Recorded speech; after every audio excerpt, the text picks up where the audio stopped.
Nine Star Hegemon Body Arts, Chapter 3941. Long Chen benar-benar melompat kaget, karena Yu Qingxuan memiliki 10 api surgawi teratas, api pelangi surgawi peringkat ke-9, dia sangat kuat. Dengan itu, bahkan melawan orang-orang seperti Xi Yang, Ji Wuming, 9 dunia bawah Luocha, dan lainnya, dia bisa bertahan. Namun, di kerajaan burung vermilion tidak, bahkan tidak di seluruh kerajaan burung vermilion, tetapi hanya di antara para pangeran dan putri, dia hanya menempati peringkat ke-9. Pengungkapan ini benar-benar mencengangkan. Seolah menikmati ekspresi Long Chen, Xiao Yong tertawa. Apakah kamu kaget? Aku benar-benar, saya sangat memahami kekuatan Putri Qingxuan. Karena saya bahkan bukan tandingannya, sepertinya saya hanya bisa melihat 9 peringkat teratas itu, kata Long Chen dengan rendah hati. Kerendahan hati ini sebenarnya membuat Xiao Yong merasa agak tidak enak. Dia berpikir bahwa Long Chen telah menerima pukulan terhadap kepercayaan dirinya, jadi dia buru-buru berkata, Saudara Long San, jangan meremehkan dirimu sendiri. Agar Anda dapat menantang seluruh ahli kota sendirian dan membuat pangeran ke-17 dari Kekaisaran Segel Penguasa Surgawi memohon belas kasihan, Anda pasti adalah naga di antara manusia, satu dari 10.000 keberadaan. Namun, ketika sampai pada 9 besar dan kemampuan hebat apa yang mereka miliki, Xiao Yong tidak mengatakan sepatah kata pun. Sepertinya dia masih merasa was-was terhadap Long Chen. Setelah mengobrol lebih banyak, Long Chen bangkit dan Xiao Yong secara pribadi mengirimnya pergi. Dia bahkan memberi Long Chen token giok izin perjalanan sebagai tiket masuknya. Di masa depan, Long Chen tidak perlu berurusan dengan begitu banyak pertanyaan di gerbang kota. Begitu Long Chen pergi, Xiao Yong segera memanggil asisten pribadinya dan memberinya perintah untuk melaporkan citra Long Chen ke atasan. Lagi pula, dia perlu mengingatkan atasan ketika seorang ahli yang kuat memasuki kekaisaran. Jika Long Chen memiliki niat buruk, maka dia harus mengambil konsekuensi karena membiarkan dia lewat. Tetapi dengan melaporkannya, dia tidak akan disalahkan. Saat Long Chen meninggalkan kota, dia melihat token giok di tangannya sambil tersenyum. Xiao Yong ini sangat menarik. Giok ini memiliki rune pelacak di dalamnya. Apa dia meremehkanku? Long Chen langsung membuang token giok itu. Meskipun tidak ada yang salah dengan tindakan Xiao Yong, itu membuat Long Chen merasa tidak enak. Akibatnya, Long Chen bahkan tidak mempertimbangkan untuk menggunakan formasi transportasi. Dia langsung memanggil sayap kunpengnya dan menembak. Saat Long Chen melayang di udara dengan kecepatan luar biasa, kehampaan yang berputar dan bengkok menciptakan sensasi seolah-olah dia menggunakan saluran ruang waktu. Juga, penerbangan terus-menerus yang lama telah membuatnya terbiasa dengan kecepatan barunya ini. Seiring waktu, gemuruh sayapnya dan angin astral yang dihasilkannya berangsur-angsur mereda. Saat resistensi berkurang, kecepatan Long Chen terus meningkat, memungkinkannya untuk bergerak maju dengan kecepatan yang lebih besar. Justru karena Long Chen telah berfokus untuk mendapatkan kontrol yang lebih besar atas sayapnya, gangguan itu menyebabkan dia menyerang Kekaisaran Segel Penguasa Surgawi secara tidak sengaja. Long Chen sekarang terbang dengan mantap dan cepat, tidak lagi terkena angin astral yang keras yang pernah menghantam wajahnya, membuatnya tidak mungkin bahkan untuk membuka matanya. Juga, dia tidak perlu lagi menggunakan darah naganya untuk melindungi tubuhnya lagi. Pada awalnya, dia sangat tidak terbiasa dengan kecepatannya, mengakibatkan dia menabrak beberapa gunung. Tumbukan berkecepatan tinggi seperti itu bukanlah sesuatu yang bisa dia tahan tanpa perlindungan dari darah naganya. Karena dia terbiasa dengan kecepatannya, indera ketuhanannya sekarang dapat menyebar ke sekelilingnya, memungkinkan dia untuk melihat segala sesuatu di sekitarnya. Dia tidak lagi terbang buta. Ini hanyalah kecepatan dasar Kunpeng Void Breaker, masih cukup jauh untuk melewati kehampaan secara diam-diam. Kemampuan ilahi Ras Kunpeng benar-benar luar biasa. Melihat ruang yang berputar saat tubuhnya dengan cepat melewatinya, Long Chen tidak bisa tidak memuji Ras Kunpeng. Long Chen dengan cepat tiba di sebuah kota. Awalnya, dia tidak berencana untuk berhenti, tetapi ketika perasaan ilahinya menyapu, dia merasakan rumah lelang Huayun di dalam kota. Makanya, dia langsung istirahat di sana. Ketika dia mengungkapkan plat statusnya di rumah lelang, dia langsung disambut dengan hangat. Long Chen kemudian bertanya kepada perusahaan perdagangan Huayun tentang situasi Kekaisaran Burung Vermilion saat ini. Setelah mendengarkan sebentar, dia mengetahui bahwa Vermilion Bird Empire sangat kuat. Kaisar dan kedua permaisurinya sebenarnya adalah pemuja bumi yang memadatkan 3 bunga. Juga, populasi Vermilion Bird Empire berkembang pesat, dengan ahli yang tak terhitung jumlahnya meningkat setiap tahun. Keluarga kerajaan sendiri memiliki 18 jenius surgawi ganda tertinggi, dan masing-masing dari mereka adalah monster yang menakutkan. Kali ini, ketika berbagai tanah harta karun dibuka di seluruh 9 surga, setiap keturunan kerajaan-kerajaan burung Vermilion bertanggung jawab memimpin sekelompok murid ke dunia rahasia. Di antara mereka, Pilfairy memimpin kelompoknya ke 3.000 dunia. Namun, karena dia bukan Double Supreme, grup yang dia pimpin relatif sedikit lebih lemah. Dikatakan bahwa kali ini, setiap kelompok mendapat untung besar dari tanah harta karun. Keturunan kerajaan, khususnya, tidak hanya berhasil menggabungkan kekuatan kedua Supremes tetapi juga memperoleh banyak harta yang tak ternilai harganya. Setelah mengalami transformasi besar, para jenius surgawi ini melejit dalam kekuasaan. Meskipun Yu Qingxuan menduduki peringkat ke-9 di antara para pangeran dan putri kerajaan, peringkat tersebut ditentukan sebelum tanah harta karun dibuka. Juga, ada desas-desus bahwa ketika para pangeran dan putri bertukar petunjuk, kaisar menunjukkan sikap pilih kasih terhadap Yu Qingxuan. Jika tidak, dengan kekuatan Yu Qingxuan, akan sangat sulit baginya untuk mendapatkan tempat dalam 10 besar. Yu Qingxuan telah dipisahkan dari ayah dan ibunya sejak kelahirannya, dan keadaan seputar perpisahan mereka tetap diselimuti misteri. Namun sekembalinya, dia sangat patuh dan bahkan tidak menyalahkan orang tuanya sama sekali, yang justru membuat mereka merasa semakin bersalah. Karena itu, mereka dengan sengaja memberinya perlakuan yang baik, memungkinkannya untuk mengamankan tempat dalam 10 besar dengan relatif mudah. Meski begitu, meski kekuatan Yu Qingxuan tidak besar di antara keturunan kerajaan, mereka telah menguji darahnya dan menemukan bahwa dia memiliki garis keturunan Jiuli yang paling murni di antara mereka. Dari sini, mereka tahu bahwa potensinya tidak terbatas. Di dalam kerajaan burung Vermilion, persaingan antara para pangeran dan putri sangat ketat. Mereka harus terus-menerus menunjukkan kekuatan dan kecerdasan mereka untuk membuktikan bahwa mereka pantas mendapatkan posisi kaisar. Di sisi lain, Yu Qingxuan tidak tertarik untuk memperoleh posisi ini dan lebih memilih kehidupan yang damai. Tetapi karena dia disukai, beberapa pangeran dan putri mewaspadainya. Faktanya, tidak ada pangeran dan putri yang memiliki hubungan baik dengannya. Setelah mendengar itu, Long Chen mencibir dengan jijik, seperti yang diharapkan, keluarga kerajaan selalu tanpa emosi. Mereka melahirkan sekelompok anak dan kemudian membesarkan mereka seperti serangga beracun, membuat mereka saling bertarung sampai hanya tersisa satu raja. Long Chen sangat membenci gaya pendidikan ini. Apakah itu Phoenix Cry Empire, Grand Xia Nation, atau bahkan setelah naik ke dunia abadi, semua keluarga kerajaan yang dia temui adalah sama. Tidak ada ikatan keluarga untuk dibicarakan. Saya harus membawa King Xuan pergi. Meninggalkannya dalam keluarga yang hancur ini tidak akan membuatnya merasakan kehangatan, tegas Long Chen memutuskan. Memikirkan betapa patuh dan pendiamnya Yu King Xuan, dia pasti diintimidasi di tempat ini. Setelah sampai pada kesimpulan ini, Long Chen langsung mengucapkan selamat tinggal kepada orang-orang perusahaan perdagangan Huayun. Namun sebelum pergi, dia menerima plat status dari perusahaan perdagangan Huayun. Dengan itu, dia bisa dengan bebas menggunakan formasi transportasi kekaisaran. Long Chen tidak mau repot untuk mengajukan pertanyaan lagi setelah mengetahui hal ini. Lagi pula, dia tidak peduli dengan kerajaan burung vermilion dan hanya ingin membawa Yu King Xuan pergi dari tempat yang penuh pertengkaran ini. Dengan plat status perusahaan perdagangan Huayun, semuanya menjadi lebih mudah. Perusahaan perdagangan Huayun memiliki status tinggi di kerajaan burung vermilion, jadi tidak ada yang mempertanyakan Long Chen. Dia bahkan tidak perlu berbaris untuk formasi transportasi dan diizinkan menggunakan prioritas. Saat formasi transportasi menyala, Long Chen muncul tepat di luar ibu kota, Vermilion Bird City. Namun, dia hampir tidak memiliki kesempatan untuk melihat kota kuno yang megah sebelum suara yang mengganggu mencapai telinganya, mengganggu kedamaian sesaatnya. Putra mahkota akan datang, pemalas, menyingkirlah. Setelah itu, seseorang dengan kasar mendorong Long Chen ke belakang, menyebabkan dia mengerutkan kening. Namun, karena dia tidak ingin menimbulkan masalah, dia mundur untuk menghindari tangan orang itu. Enyahlah lebih jauh. Long Chen dengan cepat menghindari tangannya, tetapi tampaknya orang ini tidak merasa Long Chen telah mundur cukup jauh. Tanpa ragu-ragu, dia mengulurkan tangannya sekali lagi, melakukan upaya kuat lagi untuk mendorong Long Chen. Setelah melihat ini, kemarahan Long Chen langsung berkobar, dan dia menamparkan wajah orang itu. Nine Star Hegemon Body Arts, Chapter 3942. Long Chen mengiring orang itu terbang di udara. Untungnya, dia saat ini memiliki kendali yang cukup atas kekuatannya. Kalau tidak, tamparan ini akan menghancurkan orang itu. Meski begitu, tamparan ini tetap membuat banyak orang terkesiap. Lusinan ahli membuka jalan, membuat keributan, sehingga perhatian semua orang tertuju pada pemandangan ini. Mencari kematian, lusinan ahli itu dengan marah mengepung Long Chen, sepertinya mereka akan memukulinya. Berhenti. Tiba-tiba, seorang pria berjubah emas dengan mahkota di kepalanya muncul, terlihat berusia akhir 20-an. Wajahnya dihiasi dengan rambut wajah yang dipangkas rapi, dan matanya yang tajam memancarkan sinar listrik yang menawan, seolah-olah memiliki kemampuan untuk mengintip ke dalam jiwa seseorang. Dia tampak sangat bermartabat. Ketika pria ini muncul, para ahli di sekitar Long Chen segera berdiri tegak, bergerak ke samping. Pada saat ini, Long Chen dapat melihat sekelompok ahli berjubah perak berdiri di samping pria ini. Ada pria dan wanita di antara mereka, dan semuanya memiliki aura yang kuat melebihi kebanyakan Supremes. Mereka benar-benar ahli sejati. Ketika mereka melihat Long Chen, mereka tidak bisa membantu tetapi menunjukkan jejak keterkejutan di wajah mereka, tampaknya bisa merasakan fluktuasi blood qi yang kuat dari Long Chen. Long Chen telah memurnikan darah esensi naga leluhur untuk beberapa waktu sekarang, jadi kekuatannya sebagian besar berada di bawah kendalinya. Namun, terlepas dari kemajuannya, dia belum mencapai kendali mutlak atas setiap jejaknya. Jadi, sebagian auranya masih bocor. Mungkin para ahli biasa tidak dapat merasakan jejak itu, tetapi para jenius surgawi tertinggi ini langsung merasakannya. Melihat wajah baru di sini, mereka semua terkejut. Pada saat ini, pria terhormat itu berjalan ke arah Long Chen. Auranya sepenuhnya dicadangkan, tanpa sedikit pun bocor, tanda bahwa kekuatannya telah dipadatkan ke puncak. Setelah merasakan ini, hati Long Chen bergetar. Orang ini memiliki kekuatan luar biasa, memancarkan tekanan yang menyaingi Long Aotian atau Kuntu. Long Chen tidak menyangka akan bertemu dengan ahli seperti itu begitu dia mencapai ibu kota. Jadi, Long Chen dengan hati-hati memeriksanya, merasa bahwa usia sebenarnya dari ahli ini adalah sekitar 40 hingga 50 tahun. Basis kultivasinya sangat kuat sehingga kemungkinan besar merupakan hasil dari terus-menerus menekannya. Meskipun juga berada di alam raja abadi, auranya telah mencapai alam dari padat menjadi kosong. Tanpa indera tajam dari seni tubuh hegemon bintang 9, Long Chen mungkin salah menilai kekuatannya. Pria yang bermartabat itu juga memandang Long Chen dengan sedikit keheranan. Dia dengan dingin berkata, apakah ini pertama kalinya kamu di kerajaan burung vermilion? Long Chen mengerutkan kening. Meskipun kata-kata pria ini tidak dianggap kasar, dia mengeluarkan perasaan angkuh sehingga pertanyaan sederhana ini terdengar seperti interogasi. Apakah ada masalah? Tanya Long Chen. Kurang ajar. Salah satu ahli tertinggi di samping pria bermartabat itu berteriak, teman buta, tahukah kamu siapa orang ini? Selama dia bukan kaisar kerajaan burung vermilion saat ini, dia tidak memenuhi syarat untuk bertindak besar di depanku. Selain itu, temperamen saya tidak baik, jadi jangan memprovokasi saya, jawab Long Chen dengan dingin. Memalukan. Anda berani menyebut kaisar, Paul. Long Chen langsung menamparkan orang ini di tengah-tengah tanggapannya, menyebabkan dia mendengus saat separuh wajahnya berubah menjadi bubur.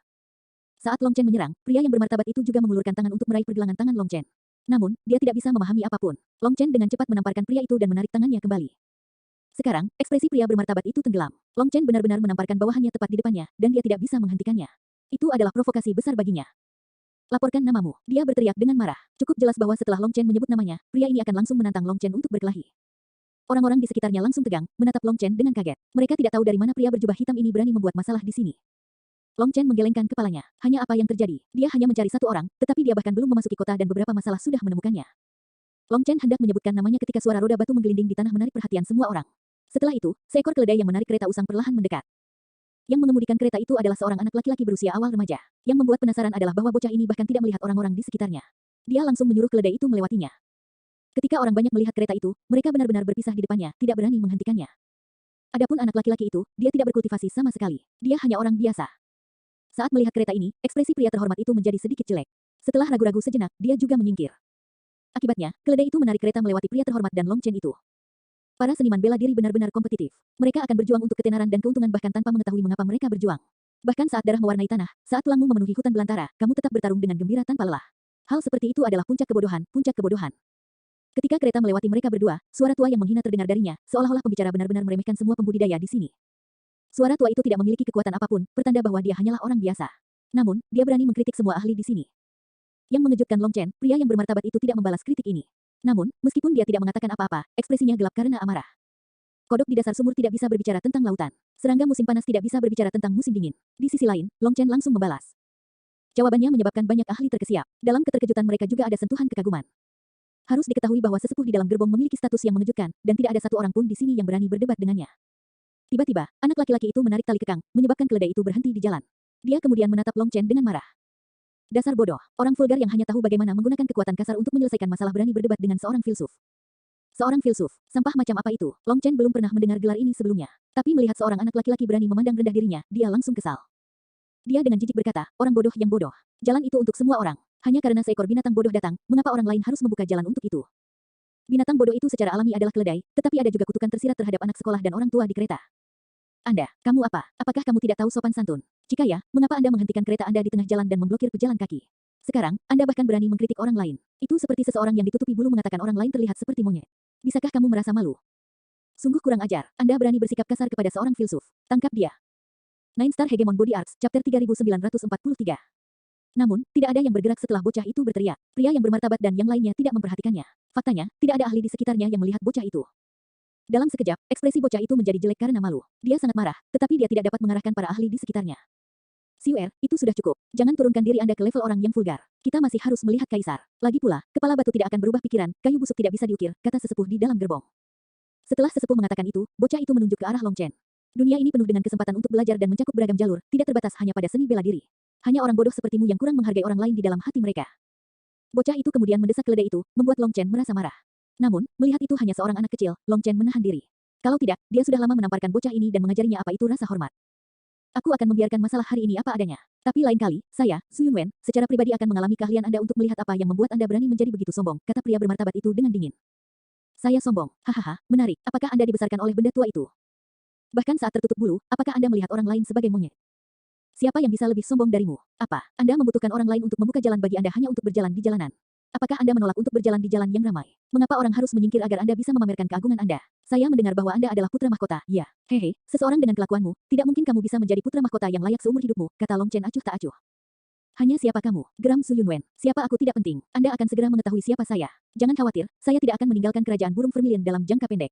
Saya percaya bahwa itu tidak akan lama sebelum kita bertemu lagi. Long Chen mengabaikan putra mahkota dan berjalan lebih dalam ke kota. Sementara Long Chen menunjukkan ketidakpedulian di permukaan, dia sebenarnya menggerutu dengan marah di dalam. Namun, dia juga agak bingung. Putra mahkota ini tidak bermargayu, tidak memiliki nama belakang yang sama dengan Yu Qingxuan. Hanya apa yang terjadi? Memasuki kota biasanya diperlukan pendaftaran. Namun, setelah gangguan ini, tidak ada yang berani menghentikan Long Chen, takut dia juga akan menamparkan mereka. Jadi, mereka membiarkannya lewat. Putra mahkota, haruskah aku mengiring seseorang untuk mengikutinya dan menyelidiki latar belakangnya? Tanya salah satu pakar tertinggi di sisi Su Yunwen. Su Yunwen menggelengkan kepalanya. Tidak dibutuhkan. Orang ini sepertinya ahli yang paling tidak suka berbohong. Jika dia mengatakan bahwa kami akan segera bertemu lagi, kami pasti akan melakukannya. Semuanya akan menjadi jelas lain kali. Benar, dia benar-benar punya nyali untuk mengkritik filsuf Sun di depan umum. Hehe, itu memuaskan. Saya hampir mendukungnya, tawa seorang ahli wanita. Dia bukan dari Vermilion Bird Empire sehingga tidak memahami status sang filsuf. Sama seperti pepatah, anak sapi yang baru lahir tidak takut pada harimau, dia tidak tahu seberapa besar bencana yang baru saja dia provokasi, kata pakar lainnya. The Philosopher Institute benar-benar menjijikan. Yang mereka tahu bagaimana melakukannya adalah bertarung menggunakan lidah mereka. Mereka hanya berdebat dan berdebat. Itu menjengkelkan.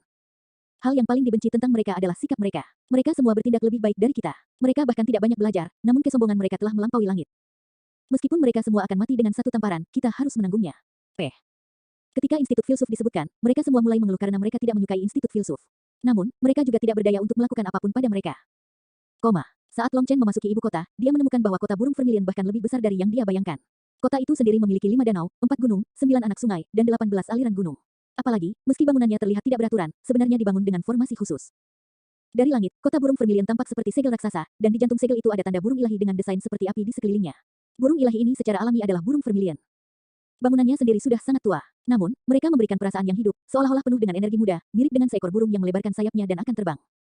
Formasi ini luar biasa. Selain itu, saya hanya melihat permukaan. Siapa yang tahu apa yang tersembunyi di bawah tanah? Jika Xia Chen ada di sini, dia pasti akan tertarik. Long Chen mengamati bangunan. Bahkan sebagai seorang amatir yang hanya mengetahui sedikit tentang formasi, dia dapat melihat bahwa Vermilion Bird City adalah formasi besar yang menakutkan. Kekuatannya tidak terbayangkan jika diaktifkan. Di dalam kota, Long Chen menemukan bahwa suasana umum sangat halus. Ada banyak sarjana berjalan-jalan. Anehnya, mereka memiliki ketidakpedulian yang dingin terhadap para pembudidaya meskipun bukan satu.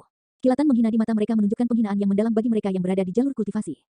Long Chen sangat ingin tahu tentang itu. Dunia abadi adalah dunia di mana kekuatan bela diri dihormati, jadi mengapa Kekaisaran Burung Vermilion lebih peduli untuk belajar?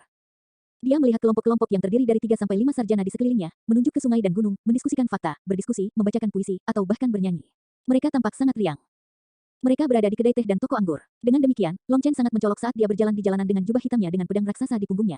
Beberapa cendekiawan itu bahkan menunjuk ke belakang punggungnya dengan ekspresi menghina. Long Chen tersenyum tipis, tidak merasa marah. Siapa yang tidak tahu bagaimana berbicara tentang orang di belakang mereka?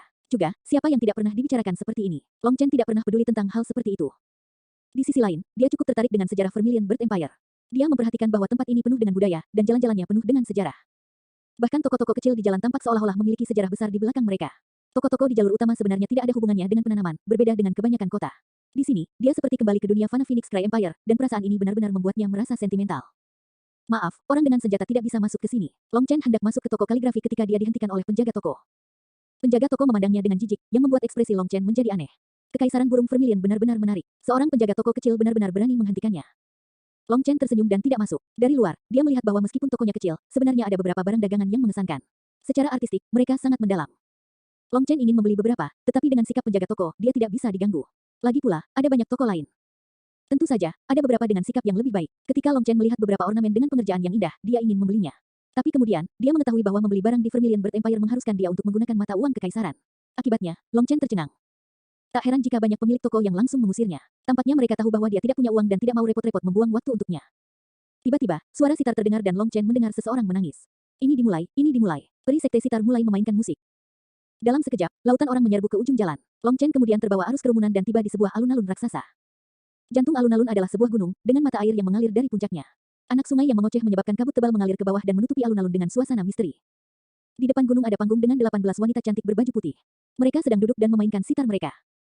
Liao Yuhuang, ketika Long Chen melihat salah satu dari mereka secara khusus, dia terkejut. Dia tidak menyangka akan bertemu seseorang yang dia kenal di sini. Nine Star Hegemon Body Arts, Chapter 3944. 18 wanita duduk di atas panggung, tampak seanggun peri. Pada saat yang mempesona ini, jari-jari kurus mereka yang anggun menari-nari di sitar mereka, menyulap melodi yang memiliki kekuatan untuk membenamkan jiwa seseorang. Pemandangan indah ini membersihkan mata, telinga, dan jiwa. Di kejauhan, kekesalan Long Chen dilupakan, terhapus tanpa jejak, dan jiwanya memasuki keadaan damai. Itu adalah kepuasan yang tak terlukiskan. Alun-alun itu penuh sesak dengan orang-orang, saat kerumunan dengan penuh semangat berkumpul untuk menyaksikan tontonan itu. Terpisah dari mereka, kursi yang ditentukan diatur di depan panggung, disediakan khusus untuk sekelompok ahli tertentu. Tatapan tajam Long Chen kemudian jatuh pada tanda Vermilion Bird di lengan baju mereka. Setelah melihat tanda seperti itu di jubah Su Yunwen, dia tahu bahwa itu pasti tanda dari keluarga kerajaan. Selain murid-murid kekaisaran, ada juga sekelompok sarjana muda yang duduk di dekatnya. Meskipun mereka sendiri bukan pembudidaya, mereka menempati area yang sama dengan murid kekaisaran. Namun, pembagian yang jelas terlihat jelas, karena tidak ada kelompok yang memilih untuk berbaur atau duduk bersama. Setiap faksi mempertahankan ruangnya yang berbeda, terpisah dari yang lain. Selain ribuan kursi di depan, yang lain hanya bisa menonton dari kejauhan. Pada saat ini, alun-alun sudah dipenuhi ratusan ribu orang di dalamnya, tetapi tidak ada satu orang pun yang membuat suara. Mereka semua diam-diam menghargai musik sitar yang indah. Di antara kerumunan, Long Chen tidak terlalu tinggi sehingga dia menonjol. Namun, pedang besarnya selalu menarik perhatian. Para sarjana itu kemudian memandang Long Chen dengan jijik, seolah peralatannya membuat mereka tidak senang. Tapi mereka juga tidak mengatakan apa-apa. Mengabaikan tatapan itu, Long Chen menghargai pertunjukan sambil mengamati para murid kekaisaran. Dia tidak melihat putra mahkota maupun sosok yang dia harapkan untuk dilihat. Namun, dia merasakan beberapa aura kuat di antara mereka, mirip dengan laut tenang yang menyembunyikan monster laut dalam kuno. Long Chen tidak bisa menahan desahan emosional. Kerajaan burung Vermilion benar-benar sarang harimau yang berjongkok dan naga tersembunyi. Perhatian Long Chen kemudian beralih ke Liao Yuhuang, yang juga seorang ahli yang kuat. Hari ini, dia bermain musik dengan begitu banyak orang lain, dan mereka pasti berasal dari sekte yang sama dengannya. Dengan kata lain, mereka semua berasal dari salah satu dari 4 sekte kuno, sekte sitar. Tiba-tiba, seorang wanita berjubah kuning melangkah maju, dan semburan musik seruling muncul di atas musik sitar, menyebabkan nada musik naik secara bertahap.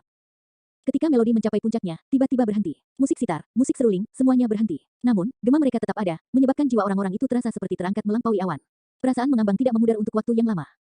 Baru setelah jeda yang lama, tepuk tangan dimulai. Begitu dimulai, itu menggelegar. Semua orang kagum karena mereka belum pernah mendengar lagu yang begitu indah namun menggetarkan jiwa. Nada tinggi terakhir sepertinya membawa orang ke atas kubah langit. Benturan dan ledakan itu memberi mereka aftertaste yang kaya, menyebabkan mereka merasa seperti telah melihat dunia yang belum pernah terjadi sebelumnya. Apakah itu para pembudidaya atau orang biasa, mereka membentuk resonansi dengan musik. Oleh karena itu, mereka semua bertepuk tangan seolah-olah nyawa mereka dipertaruhkan. Setelah itu, wanita berjubah kuning dan pemain sitar berdiri dan membungkuk kepada semua orang. Ketika tatapan Liao Yuhuang menyapu kerumunan, matanya tiba-tiba menjadi cerah saat dia melihat Long Chen di antara kerumunan. Long Chen mengangguk ke arahnya. Meskipun mereka tidak memiliki banyak hubungan, Liao Yuhuang telah membantu Long Chen di konvensi 9 prefektur, dan Long Chen selalu mengingat bantuan ini. Liao Yuhuang tiba-tiba berbisik ke telinga wanita berjubah kuning, yang kemudian memandang Long Chen dengan agak aneh dan mengangguk. Liao Yuhuang dengan anggun berlari menuruni panggung, mengangkat jubahnya agar dia tidak melangkahinya. Tindakannya langsung menarik perhatian semua orang. Selanjutnya, melihat wanita berjubah kuning dan wanita lain memandang Long Chen seolah menunggu sesuatu, semua orang menatapnya. Mereka menemukan bahwa tidak ada yang mengenali pria berjubah hitam ini. Pri Yu Huang, sudah lama sekali. Anda secantik sebelumnya, dan dao musik Anda sekali lagi maju. Selamat, Long Chen menyapa Liao Yu Huang lebih dulu. Kakak Long terlalu sopan. Hanya dalam setahun, Blood Qi Anda telah mencapai ketinggian yang mencengangkan. Anda melonjak melalui jalur bela diri. Itulah yang benar-benar layak untuk diberi selamat. Liao Yu Huang membalas sapaannya dengan senyuman. Dia tampak sangat senang melihatnya. Jika saudara Long tidak keberatan, kamu bisa duduk bersama kami. Undangan ini mengejutkan banyak orang. Murid sekte Sitar semuanya adalah pri, dipuja sebagai simbol suci. Mereka begitu transenden sehingga memaksa orang lain untuk menjaga jarak yang sangat jauh dari mereka. Orang normal dapat menikmati musik murid-murid sekte Sitar, tetapi tidak banyak dari mereka yang berani berbicara dengan para pri. Bahkan mereka yang duduk di depan dengan status khusus tidak berani membuka mulut dengan gegabah karena takut dianggap tidak sopan. Akibatnya, undangan antusias Liao Yu Huang untuk Long Chen untuk bergabung dengan mereka membuat orang tercengang dan iri. Beberapa orang mulai berbisik, menebak asal-usul Long Chen. Tidak dibutuhkan. Saya hanya berada di sekitarnya dan tertarik oleh musik Anda yang menakjubkan. Aku senang mendengarnya, tapi aku harus pergi. Pri Yu Huang, kamu tidak perlu membuang waktu untukku. Melihat begitu banyak orang menatapnya, Long Chen langsung merasa tidak nyaman. Dia tidak ingin membuat keributan di sini. Secara khusus, ketika para cendekiawan itu memelototinya dengan tatapan bermusuhan, Long Chen takut amarahnya akan meledak dan dia akan membunuh mereka dengan satu tamparan. Kakak Long, tidak bisakah kamu menghormati petunjukmu? Di konvensi 9 prefektur, saya tidak mendapat kesempatan untuk meminta saran Anda tentang dao musik. Kali ini, saya tidak bisa melewatkan kesempatan lagi. Liao Yu Huang benar-benar meraih tangan Long Chen dan menyeretnya ke atas panggung, tidak memberinya kesempatan untuk menolak. Long Chen merasa malu karena gerakan ini tampak terlalu intim. Namun, saat dia menatap mata Liao Yu Huang, dia menyadari bahwa niatnya murni. Tindakan ini tidak memiliki implikasi romantis apapun, itu murni untuk menahannya di sini. Oleh karena itu, Long Chen tidak bisa bersikap kasar hingga membuang tangannya. Itu akan tampak terlalu kasar. Tak berdaya, dia menebalkan wajahnya dan berjalan ke depan. Ketika dia berada di depan panggung, dia menemukan bahwa semua kursi telah terisi, dan semua orang di sana menatapnya dengan dingin. Para cendekiawan khususnya memandangnya dengan arogan, tanpa niat melepaskan tempat mereka. Saudaraku, jika kamu tidak keberatan, mengapa kita tidak bersatu sedikit? Saat Liao Yu Huang hendak berbicara, seorang pemuda di baris ketiga melambai ke Long Chen dengan hangat. Pria muda ini tampaknya berusia awal 20-an, dan wajahnya masih memiliki jejak ketidakdewasaan, memberinya kesan seorang anak laki-laki dewasa. Namun, pemuda ini adalah seorang ahli tertinggi yang menakutkan dengan aura yang kuat. Tetapi bahkan keberadaan yang begitu kuat masih memberikan perasaan yang murni dan polos, seolah-olah dia tidak akan pernah menyakiti siapapun. Kalau begitu terima kasih banyak. Long Chen menangkupkan tinjunya dan duduk di samping orang itu, berbagi tempat duduknya. Liao Yu Huang awalnya berencana membuat Long Chen duduk di barisan depan sebagai ungkapan rasa hormat, tetapi dia tidak memberinya kesempatan. Kamu Long Chen. Tiba-tiba, dari baris pertama, seorang wanita berbalik dan menatap Long Chen dengan dingin, suaranya penuh permusuhan. Nine Star Hegemon Body Arts, Chapter 3945. Wanita yang duduk di depannya ini sama sekali tidak lebih pendek dari para pria. Begitu dia berdiri, dia mungkin akan agak tinggi. Kecantikannya memiliki daya pikat alami, namun dibarengi dengan kesombongan sedingin es yang tercermin dari hidung mancung dan bibir tipisnya. Dari pengalaman Long Chen, wanita ini pasti mawar berduri. Dia ragu mereka akan akur. Di dahinya ada tanda bunga plum 6 kelopak, yang sepertinya mengandung energi api yang tak terbatas. Saat mata mereka terkunci, rasanya bunga itu juga menatap Long Chen. Setelah itu, energi nyala bunga plum berputar, seolah-olah itu bisa mengunci Long Chen kapan saja. Wanita ini adalah ahli yang menakutkan, salah satu yang Long Chen rasakan sejak awal ketika dia tiba. Dia memberinya rasa tekanan berat. Long Chen tidak tahu apa yang dia inginkan, jadi dia dengan acuh tak acuh berkata, apakah kamu punya saran? Wanita itu dengan dingin berkata, tidak ada saran. Saya mendengar tentang Anda di alam abadi Jiuli. Saya bertemu dengan sekelompok pembudidaya kayu yang kuat di dalam dan mengundang mereka untuk bergabung dengan saya. Tetapi mereka mengatakan bahwa mereka adalah anggota Dragon Blood Legion dan tidak dapat bergabung dengan kekuatan lain. Mereka hanya setia kepada bos mereka. Jadi, saya bertanya kepada mereka siapa bos mereka, dan mereka memberitahu saya bahwa itu adalah Long Chen dan bahkan menunjukkan kepada saya gambar Anda untuk bertanya apakah saya mengenal Anda. Jantung Long Chen berdebar kencang. Sekelompok pembudidaya kayu yang kuat milik Dragon Blood Legion. Bukankah itu prajurit penyembuh dari Dragon Blood Legion? Long Chen buru-buru bertanya, di mana mereka sekarang? Mereka diburu oleh Wen Tianhui dari Valet Thunderclap Empire di alam abadi Jiuli. Saya menyelamatkan mereka dan memaksa Wen Tianhui pergi. Kalau begitu terima kasih banyak. Long Chen segera menangkupkan tinjunya padanya sebagai rasa terima kasih. Kamu tidak perlu berterima kasih padaku. Mereka adalah kelompok yang terdiri dari 18 orang, dan 3 di antaranya terluka parah oleh Wen Tianhui. Saya mengundang mereka untuk bergabung dengan kerajaan burung vermilion, tetapi mereka menolak, jadi saya tidak perlu menggunakan seni rahasia untuk menyembuhkan mereka. Dari bagaimana saya melihatnya, mereka bertiga tidak memiliki banyak peluang untuk bertahan hidup, kata wanita itu tanpa emosi. Mendengar bahwa mereka terluka parah, Long Chen sangat marah. Dia tidak mengira Valet Thunderclap Empire juga menyebabkan masalah di tempat lain. Kamu bisa mengatakan bahwa aku hina. Apakah itu Wen Tianhui atau saya sendiri, kami hanya peduli dengan bakat atribut kayu mereka yang berharga. Wen Tianhui menggunakan kekerasan, sedangkan saya lebih lembut. Tetapi meskipun metodenya berbeda, tujuan kami tidak berbeda. Wanita itu menatap Long Chen. Long Chen menggelengkan kepalanya. Tidak peduli bagaimana kamu mengatakannya, kamu membantu menyelamatkan saudara perempuanku. Saya akan mengingat bantuan ini. Jika saya memiliki kesempatan, saya akan membalas Anda. Meskipun wanita ini tidak menyembuhkan mereka, Long Chen tidak menyalahkannya. Semua prajurit penyembuhan memiliki kemampuan pemulihan diri yang kuat. Jika mereka terluka sangat parah, maka bagi wanita ini untuk menyembuhkan mereka pasti ada harganya. Di alam rahasia, ada banyak bahaya dan peluang. Jika mereka menolak untuk bergabung dengannya, maka wanita ini secara alami tidak memiliki tanggung jawab untuk mengambil risiko tersebut untuk mereka. Sejujurnya, aku benar-benar tidak menyukaimu. Jika bukan karena Anda, saya akan memiliki sekelompok pembudidaya kayu yang kuat di bawah sayap saya. Itu akan memperkuat pihak saya dan memberi saya kartu truf dalam perjuangan untuk supremasi. Kegagalan ini adalah kesalahanmu. Wanita itu menatap Long Chen dengan sedikit amarah. Logika macam apa itu? Long Chen tercengang. Garis pemikiran siapa yang akan berakhir seperti itu? Bukankah itu sama sekali tidak masuk akal? Ini adalah logika saya. Para pembudidaya kayu itu sangat penting bagi saya. Sesuatu yang saya, Yu Qiansui, tetapkan pandangan saya tidak akan begitu mudah ditinggalkan. Jadi, apa yang kamu inginkan? Anda ingin memukul saya? Penjaga Long Chen langsung naik ketika dia melihat ekspresi tidak ramah wanita ini. Kami akan bertaruh di panggung bela diri. Satu pertarungan menentukan kemenangan dan kekalahan. Jika kamu kalah, kamu dan Dragon Blood Legion kamu akan jatuh di bawah kemahku, kata Yu Qiansui. Sial, sungguh nafsu makan. Long Chen menatapnya dengan tak percaya. Wanita cantik dan sombong ini cukup rakus. Dia memiliki begitu banyak saudara laki-laki dan perempuan. Jika dia kalah, apakah mereka semua harus mendengarkannya di masa depan? Long Chen menggelengkan kepalanya. Meskipun wanita ini sangat kuat, dia benar-benar gila. Cara dia memandang sesuatu dan cara berpikirnya benar-benar konyol. Dia cantik, tapi sayang sekali dia idiot. Long Chen hendak menjawab ketika pria yang telah menyerahkan kursinya untuk Long Chen bertanya dengan penuh rasa ingin tahu, bagaimana jika kamu kalah? Aku tidak akan kalah. Yu Qiansui berbicara dengan percaya diri dengan ketegasan yang besar. Kamu tidak bisa mengatakan apapun dengan pasti. Bagaimana jika Anda kalah? Tanya pria itu sambil terkekeh. Yu Qiansui dengan dingin mendengus. Jika saya kalah, saya akan menikah dengannya dan semua yang saya miliki akan menjadi miliknya. Jawaban ini mengejutkan semua orang yang hadir. Itu gila, bukan? Apakah ini pertarungan untuk pernikahan? Harus diketahui bahwa kecantikan sedingin es ini adalah seorang putri dari kerajaan burung vermilion. Seberapa besar statusnya? Bagaimana satu kalimat ini bisa memutuskan pernikahannya? Orang-orang kemudian melihat dari Yu Qiansui ke pria tampan berjubah hitam ini, dengan penasaran menebak latar belakang apa yang dia miliki. Mengapa mereka belum pernah mendengar tentang orang seperti itu sebelumnya? Selain itu, dari kata-kata Yu Qiansui, dia juga belum pernah melihat Long Chen. Dia hanya pernah mendengar tentang dia, tidak memiliki banyak pemahaman tentang dia. Bukankah terlalu gila baginya untuk berjudi seperti ini? Murid kekaisaran lainnya dikejutkan oleh kata-kata Yu Qiansui dan menatapnya dengan tak percaya. Harus diketahui bahwa berdasarkan pemahaman mereka tentang dia, dia sangat arogan. Bahkan pangeran dan putri lainnya biasanya diabaikan olehnya. Karena itu, mereka tercengang karena dia tiba-tiba bertindak seperti ini hari ini. Apakah 18 pembudidaya kayu itu benar-benar jenius yang luar biasa? Bisakah mereka membuat putri Yu Qiansui tidak peduli dengan wajah keluarga kekaisaran dan berjudi dengan Long Chen? Kamu adalah seorang putri, tanya Long Chen. Ya, Anda berbicara dengan putri asli Qiansui dari kekaisaran burung vermilion, kata pria di samping Long Chen. Dia tampak bersemangat seperti anak kecil dan menepuk pundak Long Chen dengan semangat.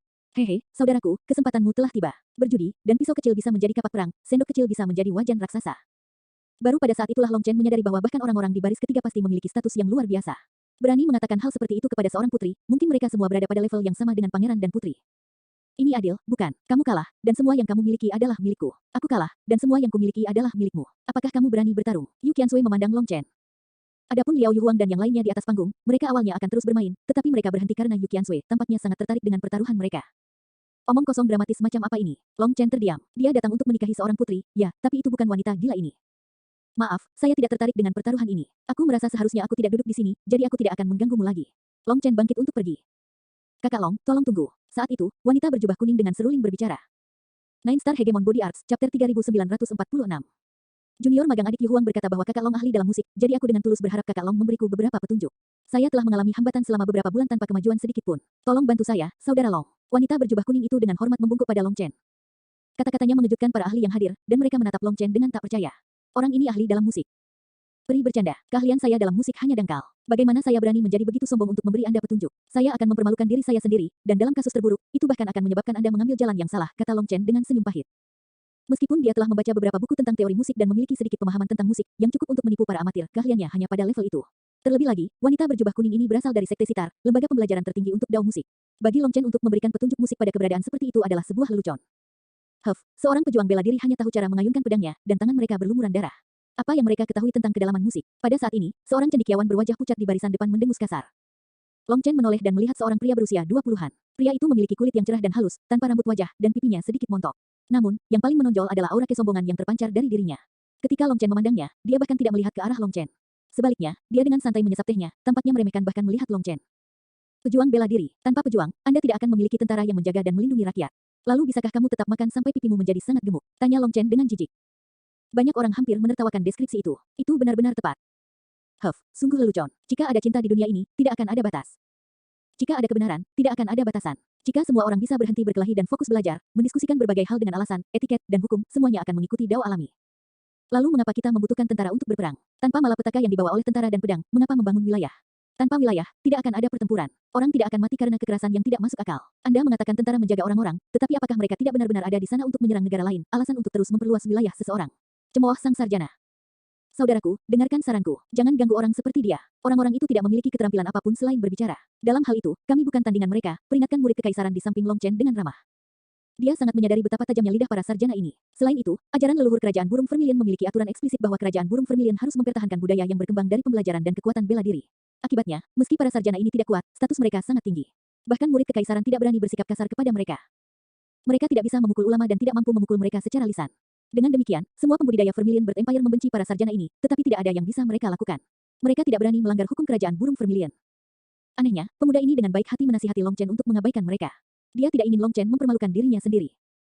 Para sarjana ini akan menggigit orang jika mereka diabaikan, tetapi jika mereka tidak diabaikan, mereka tidak akan melepaskan lawan mereka. Lagi pula, alasan berbicara adalah kekuatan mereka. Mereka sering menyilangkan pedang verbal di antara mereka sendiri, melatih diri mereka sendiri dalam hal ini. Dalam hal ini, berdebat dengan mereka seperti menggunakan titik lemah seseorang melawan titik kuat seseorang. Faktanya, sepanjang sejarah, siapa yang tahu berapa banyak pembudidaya yang marah sampai mati karena pertengkaran mereka? Sekelompok troll tak berotak, mengapa saya harus takut pada mereka?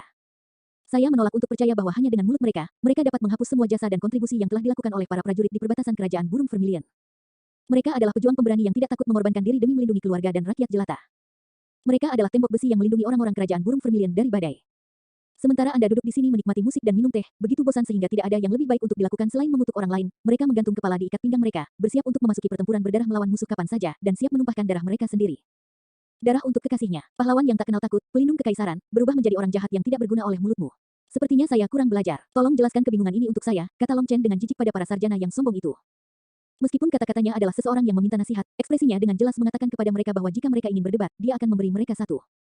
Kata-kata Long Chen mendapat sorakan gemuruh saat dia berbicara untuk semua pembudidaya di kekaisaran burung Vermilion. Di sisi lain, para cendekiawan berwajah dingin. Meski begitu, cendekiawan berwajah sedikit tembam itu tidak terganggu oleh semua tepuk tangan itu. Dia tanpa rasa takut mencibir, kamu hanya tahu bagaimana menggunakan tinju, bukan alasan. Pada akhirnya, kekuatan bela diri tidak mampu menyelesaikan masalah. Kekerasan hanya menghasilkan lebih banyak kekerasan dan bahkan lebih banyak kebencian dalam siklus tanpa akhir. Apakah sejarah tidak cukup jelas? Hanya dengan menyelesaikan kebencian antara kedua belah pihak perang dapat berakhir. Tanpa perang, orang tidak perlu berdarah dan mengorbankan diri. Tapi kultivator semuanya menyukai perang, senang melucuti nyawa orang lain untuk keuntungan pribadi. Para tahu surgawi tidak menyukai hal-hal seperti itu, tetapi Anda bahkan tidak menyadarinya sendiri. Itu adalah puncak kebodohan.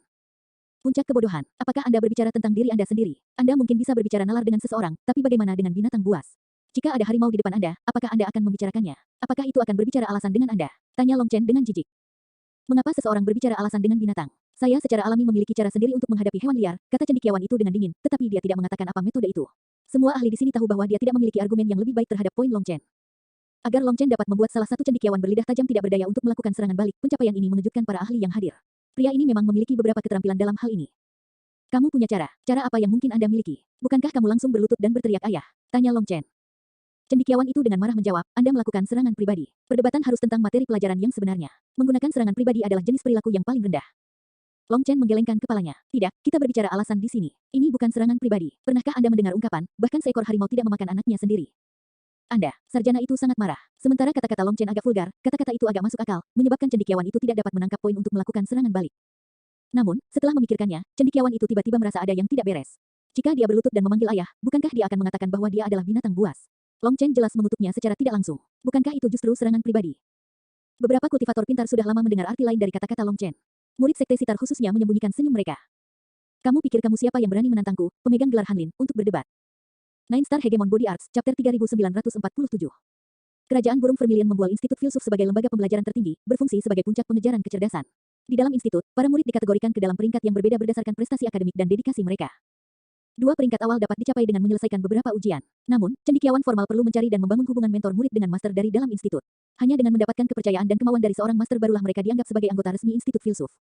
Itu agak mirip dengan warisan dari jalur bela diri, tetapi tidak persis sama. Di dalam Philosopher Institute, setiap master memiliki spesialisasi masing-masing. Setelah secara formal menerima seorang master, ada 3 gelar yang bisa diperoleh melalui studi seseorang, dan setiap gelar datang dengan peringkatnya sendiri. Tapi di atas 3 derajat ini adalah tingkat pembelajaran tertinggi, gelar Hanlin. Mereka yang lulus ujian Hanlin dianggap sarjana Hanlin. Sarjana Hanlin memiliki status yang sangat tinggi sehingga mereka duduk sejajar dengan pangeran dan putri. Adapun filsuf sebenarnya dari Institut Filsuf, status mereka bahkan lebih tinggi. Saat bertemu kaisar, mereka bahkan tidak perlu bersujud. Seorang cendekiawan Hanlin memiliki pembelajaran sedemikian rupa sehingga banyak siswa yang mengagumi mereka, dan cendekiawan gemuk di depan Long Chen ini sebenarnya adalah cendekiawan Hanlin baru yang baru saja dipromosikan tahun ini. Dia baru berusia 30 tahun tetapi telah memperoleh gelar akademik yang begitu mulia. Dengan demikian, dapat dikatakan bahwa dia telah mencapai puncak hidupnya, memiliki masa depan tanpa batas di hadapannya. Kemanapun dia pergi, dia akan diikuti oleh orang banyak, menjadi pusat perhatian. Dia sangat menyukai perasaan ini, seolah-olah ini adalah esensi keberadaannya. Namun, hari ini, dia merasa sangat tidak wajar. Saat murid sekte sitar sedang bermain, dia duduk dengan banyak orang lain dan tidak bisa lagi menemukan perasaan menjadi burung bangau di antara burung. Bahkan, sejak awal, dia bahkan tidak sempat pamer sama sekali. Wanita cantik sekte sitar bahkan tidak memandangnya. Murid Sekte Sitar semua seperti peri surgawi. Yang paling penting, mereka memiliki suasana yang megah tentang mereka. Mereka agak menyendiri, tapi itu tidak ditujukan padanya, jadi meskipun dia tidak senang tentang itu, dia bisa menerimanya. Namun, ketika Liao Yuhuang meraih tangan Long Chen di depan begitu banyak orang, itu membuat hati yang tak terhitung jumlahnya terbakar cemburu. Untuk seseorang yang sombong seperti cendekiawan ini, itu tak tertahankan. Dia memandang rendah para pembudidaya, memandang mereka sebagai orang kasar yang hanya bisa menggunakan tinju mereka, dengan mulut lebih bodoh daripada kaki. Tapi tanpa diduga, Long Chen mampu membuatnya marah hanya dengan beberapa kata. Dengan amarahnya yang membara, kepalanya tidak lagi gesit, jadi dia tidak dapat menemukan kata-kata untuk melakukan serangan balik. Semakin dia mencoba memikirkan sesuatu, semakin kosong kepalanya. Dalam kepanikannya, dia langsung berdiri dan menunjuk ke arah Long Chen, berteriak, "Kamu pikir kamu siapa? Kualifikasi apa yang harus Anda perdebatkan dengan seorang sarjana Hanlin seperti saya?" Tampilan marah ini menyebabkan banyak orang memandangnya dengan aneh. Apakah ini benar-benar seorang sarjana Hanlin? Kenapa dia mengutuk seperti orang yang tidak sopan? Bibir Long Chen melengkung. Dia menggelengkan kepalanya. "Saya bertanya-tanya, apakah gelar Hanlin Anda diperoleh melalui beberapa cara tertentu yang tidak dapat dilihat hari ini? Bagaimana kamu begitu kurang? Melihat diri saya menonjol dan mendiskusikan teori musik dengan para peri dari Sekte Sitar, Anda sangat iri sehingga Anda ingin mendiskusikan betapa kasarnya seni bela diri. Lalu saat aku ingin membicarakan hal itu denganmu, kamu malah beralih ke ingin bicara nalar. Kemudian ketika saya mencoba berbicara alasan dengan Anda berbicara tentang status dan posisi. Apakah berbicara membutuhkan kualifikasi?" Setelah mengutuk, pikiran bergejolak sarjana itu berangsur-angsur bersih, dan dia menyadari kebodohan dari ledakannya. Hanya karena kecemburuannya dia mengatakan hal yang tidak masuk akal seperti itu. Namun, menyesalinya tidak berguna sekarang. Karena dia telah mengatakannya, dia tidak bisa menariknya kembali. Dia menebalkan wajahnya dan berkata, "Tentu saja. Kaisar Vermilion Bird Empire adalah keberadaan yang mulia. Dapatkah setiap orang secara acak memenuhi syarat untuk berbicara kepada yang mulia?" Sekarang setelah dia sampai di sini, jika dia mengakui bahwa dia salah bicara, itu akan menjadi tamparan di wajahnya sendiri. Oleh karena itu, dia secara alami menolak untuk mengakui bahwa dia telah melakukan kesalahan. Selain itu, dia juga ingin menguji fondasi Long Chen. Jika dia punya kesempatan, dia akan membalikkan keadaan. Itu sangat menarik. Bukankah Anda mengatakan bahwa kekuatan perang tidak dapat menyelesaikan masalah, dan bahwa orang perlu membicarakan alasan? Sekarang, Anda membuang sesuatu tentang status. Dengan kata lain, jika status saya lebih rendah dari Anda, saya bahkan tidak memenuhi syarat untuk berbicara dengan Anda. Lalu bagaimana kita membicarakan alasan? Tanya Long Chen dengan ringan. Sarjana itu langsung tercengang. Dia telah menggali lubang dan kemudian melompat ke dalamnya sendiri. Jadi, alasan berbicara adalah sesuatu yang terbatas. Itu hanya bisa dilakukan ketika ada kekuatan pengikat antara pihak yang sama-sama cocok dalam kekuatan. Misalnya, Anda hanya dapat bertindak begitu angkuh di bawah perlindungan hukum Kekaisaran Vermilion Bird Empire. Jika Anda meninggalkan kekaisaran, maka mengingat kurangnya kekuatan dan kesombongan Anda, saya jamin Anda tidak akan hidup lebih dari sehari, lanjut Long Chen. Omong kosong macam apa sarjana Hanlin ini? Dia tidak memiliki kemampuan apapun dan masih berani bertindak seperti orang hebat. Mungkinkah dia palsu? Kamu mengatakan omong kosong. Alasan Anda benar-benar keliru. Di dalam hukum langit dan bumi, di dalam dao segala sesuatu, ketika semua roh saling menghormati, tidak akan ada lagi perbedaan antara yang lebih lemah atau lebih kuat. Geram sang cendekiawan. Long Chen perlahan mengulurkan tangannya dan dengan malas berkata, "Aku tidak mau bergerak. Bisakah Anda membawa wajah Anda ke sini dan membenturkannya ke tangan saya? Terima kasih atas kerja sama Anda." Akibatnya, ledakan tawa menggelegar terdengar. Salah satu alasannya adalah karena cara bicara Long Chen menarik, tetapi alasan lainnya adalah karena cendekiawan itu benar-benar menamparkan wajahnya sendiri. Setelah Long Chen memahami pembukaan dalam kata-katanya, sarjana ini seharusnya tidak pernah terus berpegang pada argumen itu. Semakin banyak dia melakukannya, semakin banyak lubang yang muncul dalam argumennya. Orang ini benar-benar bodoh. Long Chen tidak bisa lagi diganggu untuk berdebat dengannya. Setelah meraih pembukaan yang diungkapkan cendekiawan itu, dia benar-benar hancur. Tawa semua orang langsung membuat cendekiawan itu menyadari bahwa dia telah menamparkan wajahnya sekali lagi. Sekarang, tidak ada yang bisa dia lakukan untuk keluar dari kesulitan ini. Wajahnya berkedut karena marah, tetapi dia tidak tahu harus berbuat apa, menyebabkan dia banyak berkeringat.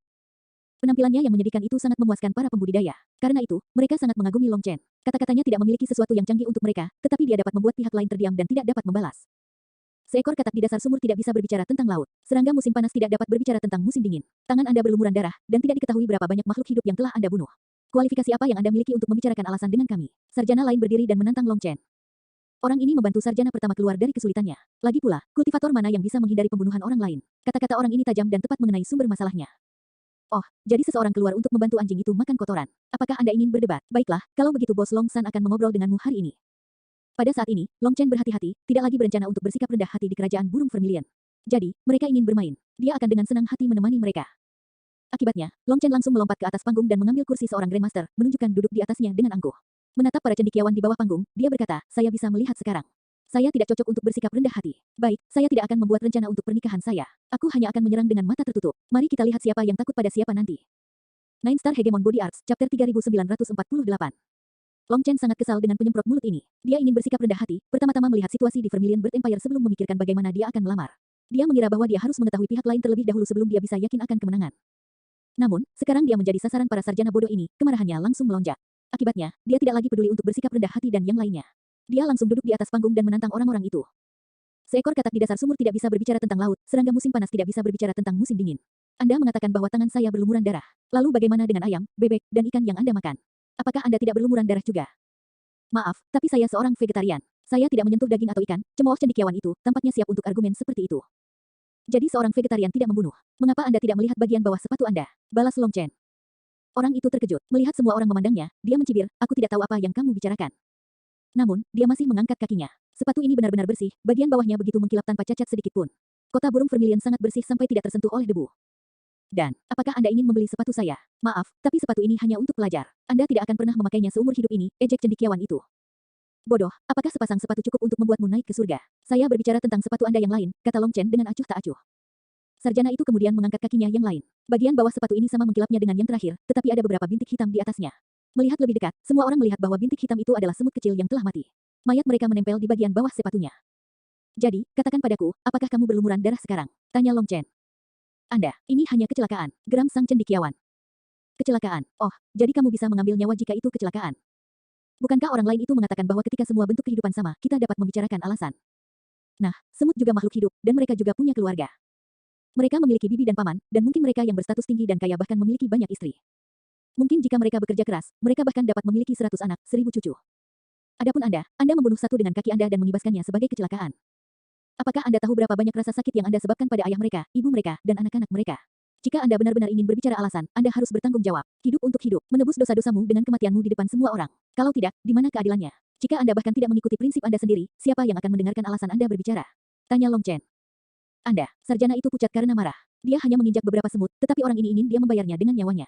Apa pria ini sakit jiwa? Kamu apa? Apakah Anda ingin berbicara alasan atau tidak? Saya berbicara alasan dengan Anda dari sudut pandang semut. Jadi mengapa kamu tidak berbicara? Tanya Long Chen. Semua pembudidaya tersenyum, merasa Long Chen cukup menarik. Jarang seorang kultivator memiliki mulut yang licin. Melihat para cendekiawan tampak masam, mereka merasa segar seolah-olah sedang minum es mit di hari musim panas. Semut tidak bisa bicara, jadi mengapa berbicara alasannya? Teriak cendekiawan lainnya. Apa katamu? Long Chen pura-pura tidak mendengar. Semut tidak bisa bicara, jadi mengapa berbicara alasannya? Kata cendekiawan itu lebih keras. Apa katamu? Semut tidak bisa bicara, jadi mengapa bicara alasannya? Kali ini, cendekiawan itu meraung. Apa katamu? Aku bilang semut tidak bisa bicara, jadi kenapa? Sarjana itu berteriak sekeras yang dia bisa. Tetapi karena dia bukan seorang kultivator, dia kehilangan suaranya di tengah jalan. Aku tidak bisa mendengar apa yang kamu katakan, jadi itu artinya aku tidak perlu membicarakan alasan denganmu, kan? Anda tidak mendengar jeritan semut sebelum kematiannya, jadi Anda tidak perlu berbicara alasan kepada semut. Karena Anda mengatakan bahwa Anda tidak dapat mendengar semut, saya hanya dapat mengatakan bahwa saya tidak dapat mendengar Anda. Prinsipnya sama. Terus terang, itu hanya masalah menutup telinga dan melihat siapa yang lebih tak tahu malu. Jangan bertindak begitu superior. Melihat ekspresi aroganmu membuatku ingin menamparkan wajahmu, hanya untuk merasa baik. Long Chen mengangkat bahu dengan acuh tak acuh. Penampilannya bahkan lebih sombong dari para ulama. Kata-kata Long Chen agak kasar, tetapi logikanya ada di sana. Begitu saja, Long Chen terus menipu mereka. Tanpa melewati penipuan ini, mereka bahkan tidak perlu memikirkan alasan untuk berbicara. Meminta saya membayar dengan hidup saya sama sekali tidak masuk akal. Anda telah membunuh begitu banyak makhluk hidup, jadi apa hak Anda untuk mengkritik saya? Geram sang cendekiawan. Bukan aku yang mengkritikmu, ini adalah kritik Anda sendiri. Saya telah membunuh makhluk hidup, dan Anda telah membunuh makhluk hidup. Meskipun jumlahnya jauh berbeda, berbicara filosofis, tidak ada perbedaan. Apakah kamu bukan panci yang menyebut ketel hitam? Tanya Long Chen. Semua cendekiawan yang hadir memiliki ekspresi jelek. Long Chen terlalu jahat. Tanpa menyelesaikan masalah ini, dia menolak untuk memperdebatkan apapun lebih lanjut. Sekarang, semua ulama telah kehilangan muka. Lalu menurutmu, bagaimana masalah seperti itu bisa diselesaikan? Tuntut cendekiawan yang telah menginjak semut, melempar kembali masalahnya ke Long Chen. Long Chen tersenyum. Saya juga orang yang suka bicara nalar. Membayar dengan hidup Anda benar-benar tampak sedikit berlebihan. Namun, jika Anda menyimpan mayatnya dengan benar dan bersujud 3 kali, lalu mengenakan pakaian berkabung di samping peti mati selama 7 periode 7 hari, itu seharusnya benar. Jika Anda setuju, kita bisa mengesampingkan masalah ini dan terus berdebat. Anda, sarjana itu sangat marah. Menurut standar kekaisaran, hanya ketika keluarga dekat meninggal seseorang akan mengenakan pakaian berkabung di samping peti mati. Selain itu, sebagian besar keluarga hanya akan diawasi selama 7 hari. Mengawasinya selama 49 hari adalah perawatan yang hanya cocok untuk ayah atau ibumu sendiri. Setelah 49 hari berlalu, anak-anak akan berkabung selama 3 tahun. Meskipun Long Chen tidak memintanya untuk mengamati berkabung selama 3 tahun, berdiri di dekat peti mati semut selama 49 hari sama dengan memperlakukan semut dengan sungguh-sungguh seperti ayah dan ibunya sendiri. Itu tidak berbeda dengan penghinaan. Kamu membawa aib pada dirimu sendiri. Anda menginjaknya, jadi Anda harus membayarnya. Anda mencemooh dan memandang rendah orang tertentu, menyerang mereka bukan untuk membicarakan alasan, tetapi untuk mempermalukan mereka dan membuat diri Anda tampak terpelajar dan unggul. Karena Anda ingin menginjak-injak orang lain untuk meninggikan diri, Anda harus bersiap untuk jatuh dan berlutut di kotoran anjing. Saya bukan seseorang yang mengakomodasi kesalahan orang lain. Jika seseorang menghormati saya lebih menghormati mereka. Jika seseorang menggigitku, aku akan melahapnya utuh. Karena kamu tidak peduli dengan wajahmu, aku tidak akan meninggalkanmu. Jika Anda setuju, mari kita lanjutkan. Jika Anda tidak setuju, maka perdebatan ini berakhir di sini. Semua terserah padamu. Long Chen memandang para sarjana dengan acuh tak acuh. Long Chen bisa melihat kemarahan di mata mereka, tapi dia tidak peduli. Jika mereka menginginkannya dalam suasana hati yang buruk, dia akan membuat mereka dalam suasana hati yang buruk. Itu hanya akan adil jika semua orang marah. Baik, saya setuju. Di depan tatapan kaget semua orang, cendekiawan itu melepaskan semut dari bagian bawah sepatunya dan bersujud kepada mereka 3 kali. Semua orang terkejut dan kemudian menatap Long Chen yang tersenyum. Sekarang, orang ini telah sepenuhnya menyinggung Institut Filsuf. Nine Star Hegemon Body Arts, Chapter 3949. Sarjana itu selesai bersujud kepada semut 3 kali dan kemudian memasukkannya ke dalam lengan bajunya. Dia telah bersujud sangat keras, menyebabkan dahinya berdarah. Tapi dia tidak keberatan. Dia hanya memelototi Long Chen dengan dendam. Apakah Anda bersujud begitu keras untuk mendapatkan simpati? Apakah Anda ingin membuat diri Anda tampak seperti korban? Aku memandang rendah dirimu sebelumnya, tapi sekarang aku semakin memandang rendah dirimu. Apakah Anda pikir Anda begitu hebat sehingga hanya Anda yang boleh menginjak-injak orang lain? Long Chen memandangnya dengan jijik. Diam. Anda menantang semua cendekiawan kerajaan burung vermilion untuk berperang. Apakah Anda pikir Anda sangat pintar? Maka mari pastikan untuk bersaing dengan benar hari ini. Geram sang cendekiawan. Apakah kamu bodoh? Selalu menjadi kasus bahwa tidak ada yang nomor 1 dalam belajar dan tidak ada yang nomor 2 dalam seni bela diri. Dalam seni bela diri, adalah mungkin untuk menentukan siapa yang pertama. Namun dalam hal pembelajaran dan budaya, siapa yang bisa mengatakan bahwa mereka nomor 1? Dalam seni bela diri, seseorang bisa mengklaim sebagai nomor 1 karena orang itu benar-benar bisa berdiri di ketinggian itu. Tapi dalam hal belajar, siapapun yang berani mengklaim dirinya sebagai nomor 1 akan menjadi orang gila atau idiot. Selain itu, saya datang untuk membicarakan alasan dengan Anda. Ingat, saya di sini bukan untuk bersaing. Jika Anda ingin bersaing, mengapa bersaing dengan saya, seorang seniman bela diri? Seberapa rendah perasaanmu untuk membuat tantangan seperti itu? Ejek Long Chen. Semua jalan menuju ke ujung yang sama. Di alam tertinggi, secara alami ada standar yang bisa digunakan untuk menilai. Anda mengatakan bahwa tidak ada yang nomor 1 dalam belajar karena Anda belum mencapai ketinggian itu. Apakah Anda berani menerima tantangan itu? Menuntut satu orang. Dia adalah seorang sarjana kurus yang telah mencoba menyela dirinya sendiri beberapa kali tetapi gagal. Tapi sekarang, dia akhirnya punya kesempatan. Lalu apakah kamu sudah mencapai alam tertinggi itu? Tanya Long Chen. Orang itu terdiam. Dia bahkan bukan seorang sarjana Hanlin. Bagaimana dia berani mengatakan bahwa dia telah mencapai ketinggian itu? Bahkan tanpa mencapai ketinggian itu, ada cara untuk menentukan siapa yang lebih unggul. Mungkin kami tidak cukup untuk mengevaluasi orang lain, tetapi ketika harus mengevaluasi Anda, itu jelas lebih dari cukup. Orang lain segera angkat bicara untuk membantu orang itu keluar dari kesulitannya. Bisakah kamu memiliki beberapa wajah? Kelas 2 seperti Anda bahkan tidak memiliki standar penilaian. Siapa yang bisa mengatakan logika siapa yang benar dan siapa yang salah? Oh, saya tahu, Anda akan menggunakan angka untuk meneriakkan bahwa orang yang Anda sukai itu benar dan orang yang tidak Anda sukai itu salah, bukan? Anda ingin menjadi juri dan kompetitor pada saat yang bersamaan. Haha, selama bertahun-tahun pertempuranku, dari dunia fana hingga dunia abadi, aku belum pernah melihat orang yang tidak tahu malu seperti kalian. Baiklah, dalam hal tidak tahu malu, saya bersedia menerima Anda sebagai nomor 1, puji Long Chen. Mereka ingin bersaing dengannya tanpa standar sama sekali, dan pemenang akan ditentukan oleh apapun yang mereka katakan tidak tahu malu. Mata Long Chen telah terbuka untuk dunia. Omong kosong, setiap orang di sini adalah bangsawan pekerja keras dengan pengetahuan dan kebijaksanaan yang luar biasa. Jangan menilai mereka sebagai orang plebeian kecil seperti dirimu. Mengamuk sarjana itu. Kecemburuanmu menimbulkan kebencian, dan kemudian kalian semua mulai menyerangku. Anda melakukannya karena Anda semua berpikir bahwa Anda lebih unggul dari saya. Anda mengatakan bahwa Anda adalah seorang bangsawan. Kenapa aku tidak bisa melihat tanda-tanda kebangsawanan dari kalian semua? Kata Long Chen. Tentu saja, itu tergantung pada siapa bangsawan itu berbicara. Bagi sesama bangsawan, kata-kata seseorang seperti batu giok. Untuk orang kampungan kecil, dapatkah kata-kata mulia didengar? Bisakah kata-kata seperti itu masuk ke dalam hati mereka? Jika kamu seorang bangsawan, kamu pasti tahu bahwa kamu selalu bisa belajar dari seseorang, tidak peduli siapa itu. Semua hal di dunia ini memiliki prinsipnya sendiri, esensi batinnya sendiri. Bahkan kampungan memiliki poin kuat mereka sendiri, kode mereka sendiri untuk bertahan hidup. Mereka tidak mencuri dari Anda dan hanya mengandalkan diri mereka sendiri untuk bertahan hidup. Namun, Anda terus meremehkan mereka, menyebut mereka orang kecil yang picik untuk membuat diri Anda terlihat lebih besar. Siapa yang memberimu kepercayaan diri untuk memandang rendah orang lain? Tanya Long Chen. Kata-kata Long Chen tajam dan tepat sasaran, mengejutkan para pembudidaya yang hadir. Jika mereka tidak bisa merasakan amukan ki darah dari tubuhnya, mereka bahkan mungkin berpikir bahwa dia adalah sarjana lain. Kebanyakan kampungan adalah anjing, pencuri, sampah yang akan merugikan orang lain demi keuntungan sekecil apapun. Sifat mereka jelek, dan saat mereka bereproduksi, mereka mewarisi inferioritas itu. Bahkan jika mereka mendapatkan makanan dan tempat tinggal, mereka menolak untuk memperbaiki diri. Mereka menolak untuk membaca atau belajar dan lebih suka merosot yang berguling-guling dalam kotoran. Mereka akan selalu hidup dalam kemiskinan. Sepanjang hidup mereka, mereka tidak akan pernah menikmati status atau kekayaan. Bantah sarjana lain. Seorang bangsawan memupuk tubuh melalui perilaku tenang, memupuk moralitas melalui berhemat, dan hidup sederhana untuk menunjukkan keluhuran. Tapi Anda menggunakan kekayaan untuk menentukan moralitas, untuk memutuskan siapa yang lebih rendah dan siapa yang lebih tinggi. Hal seperti itu bahkan lebih buruk daripada orang kampungan, jadi bagaimana Anda bisa masuk ke dalam jajaran bangsawan? Apakah mengudara memungkinkan Anda memandang rendah pakaian rusak orang lain? Apakah mendandani diri sendiri dengan kemewahan membuat Anda menertawakan kemiskinan orang lain? Jika hati Anda begitu hancur, bagaimana Anda bisa berbicara tentang belajar? Satu-satunya alasan Anda bisa berdiri di sini bukan karena Anda begitu luar biasa atau karena Anda bekerja sangat keras. Itu hanya karena ayah dan ibumu memiliki kekuatan untuk menyediakan pembelajaranmu, kata Long Chen dengan jijik. Orang ini pasti punya masalah. Hati batinnya begitu gelap, tapi untungnya, dia memilih untuk menjadi sarjana. Jika dia seorang kultivator, siapa yang tahu malapetaka macam apa yang akan dia timbulkan pada orang miskin? Menggunakan logikanya, orang miskin memang pantas mati. Syukurlah, dia hanyalah seorang troll yang suka bicara besar. Jika dia adalah seorang kultivator yang kuat, Long Chen akan memastikan bahwa dia tidak akan hidup untuk melihat matahari besok. Dao of the Heavens adalah survival of the fittest. Manusia mengikuti bumi, bumi mengikuti langit, langit mengikuti Dao, dan Dao mengikuti jalan alam. Bahkan langit berharap yang kuat untuk berkembang sementara yang lemah disingkirkan. Itu berarti bahwa Tao surgawi tidak senang dengan yang lemah. Kata-kata saudara ini tidak salah, jadi mengapa Anda berbicara tentang hatinya? Kalau ingin mengutuk seseorang, tidak perlu ada alasan seperti itu, kata salah satu teman ulama sebelumnya. Jika Dao mengikuti jalur alami, itu berarti hukum mengalir dengan lancar. Jika ada surga, maka ada bumi. Karena ada yin, ada yang. Ada yang tinggi dan rendah, kaya dan miskin. Katakan padaku, tanpa bumi, di manakah langit? Tanpa yin, di mana yang? Tanpa yang tinggi, bagaimana bisa ada yang rendah? Tanpa orang miskin, bagaimana mungkin ada orang kaya? Langit dan bumi saling berhadapan, yin dan yang saling mendukung, tinggi dan rendah saling membutuhkan, dan si miskin dan kaya saling membangun, manifestasi dari perbedaan dalam segala hal. Ini adalah dao alami. Omong kosong apa ini tentang Tao surgawi yang tidak senang. Berikutnya, dengus Long Chen. Hanya mereka yang tidak memiliki keinginan yang dapat mencapai dao. Kualifikasi apa yang Anda miliki untuk berbicara tentang dao? Teriak satu orang. Hanya mereka yang tidak memiliki keinginan yang dapat mencapai dao. Anda bahkan tidak bisa mengendalikan lidah Anda sendiri, namun Anda berbicara tentang dao. Tutup mulut saja. Berikutnya, Long Chen bahkan tidak mau repot-repot menjelaskan hal seperti itu. Perdebatan verbal yang intens pun terjadi. Tidak seperti sebelumnya, alih-alih memperdebatkannya, Long Chen langsung mengangkat beberapa masalah dari pertanyaan sebenarnya, mencekiknya. Berikutnya, koma.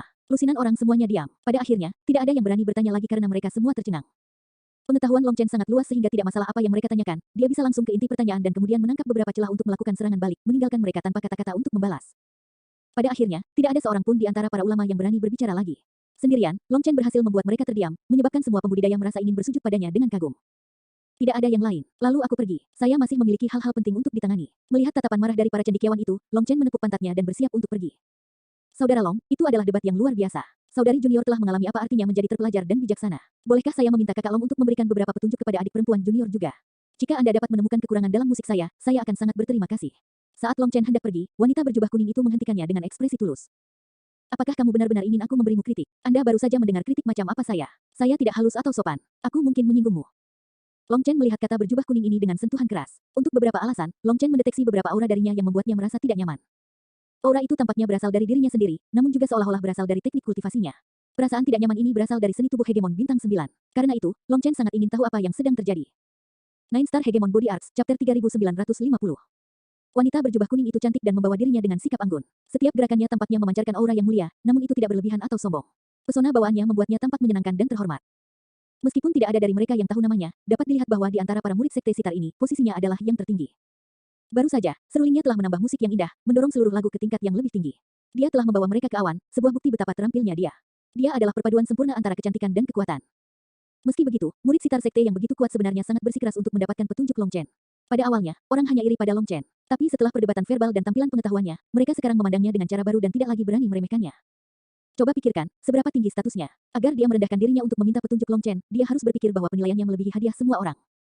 Ada orang yang menyebut diri mereka penguasa salah satu dari 10.000 Tao, tetapi di jalur musik, kamu selalu magang. Kata wanita berjubah kuning itu dengan sedikit senyum. Ketika dia mengatakan ini, kultivator yang tak terhitung jumlahnya memandang para cendekiawan dengan jijik. Makna di balik tampilan itu adalah untuk membedakan diri mereka dengan peri dari sekte sitar ini. Statusnya lebih tinggi dari mereka dan pemahamannya tentang teori musik lebih dalam dari mereka, namun dia sangat rendah hati. Adapun mereka, dengan sedikit pembelajaran dan kemampuan, mereka berhasil menyombongkan diri sampai ke surga. Mereka benar-benar pantas ditampar.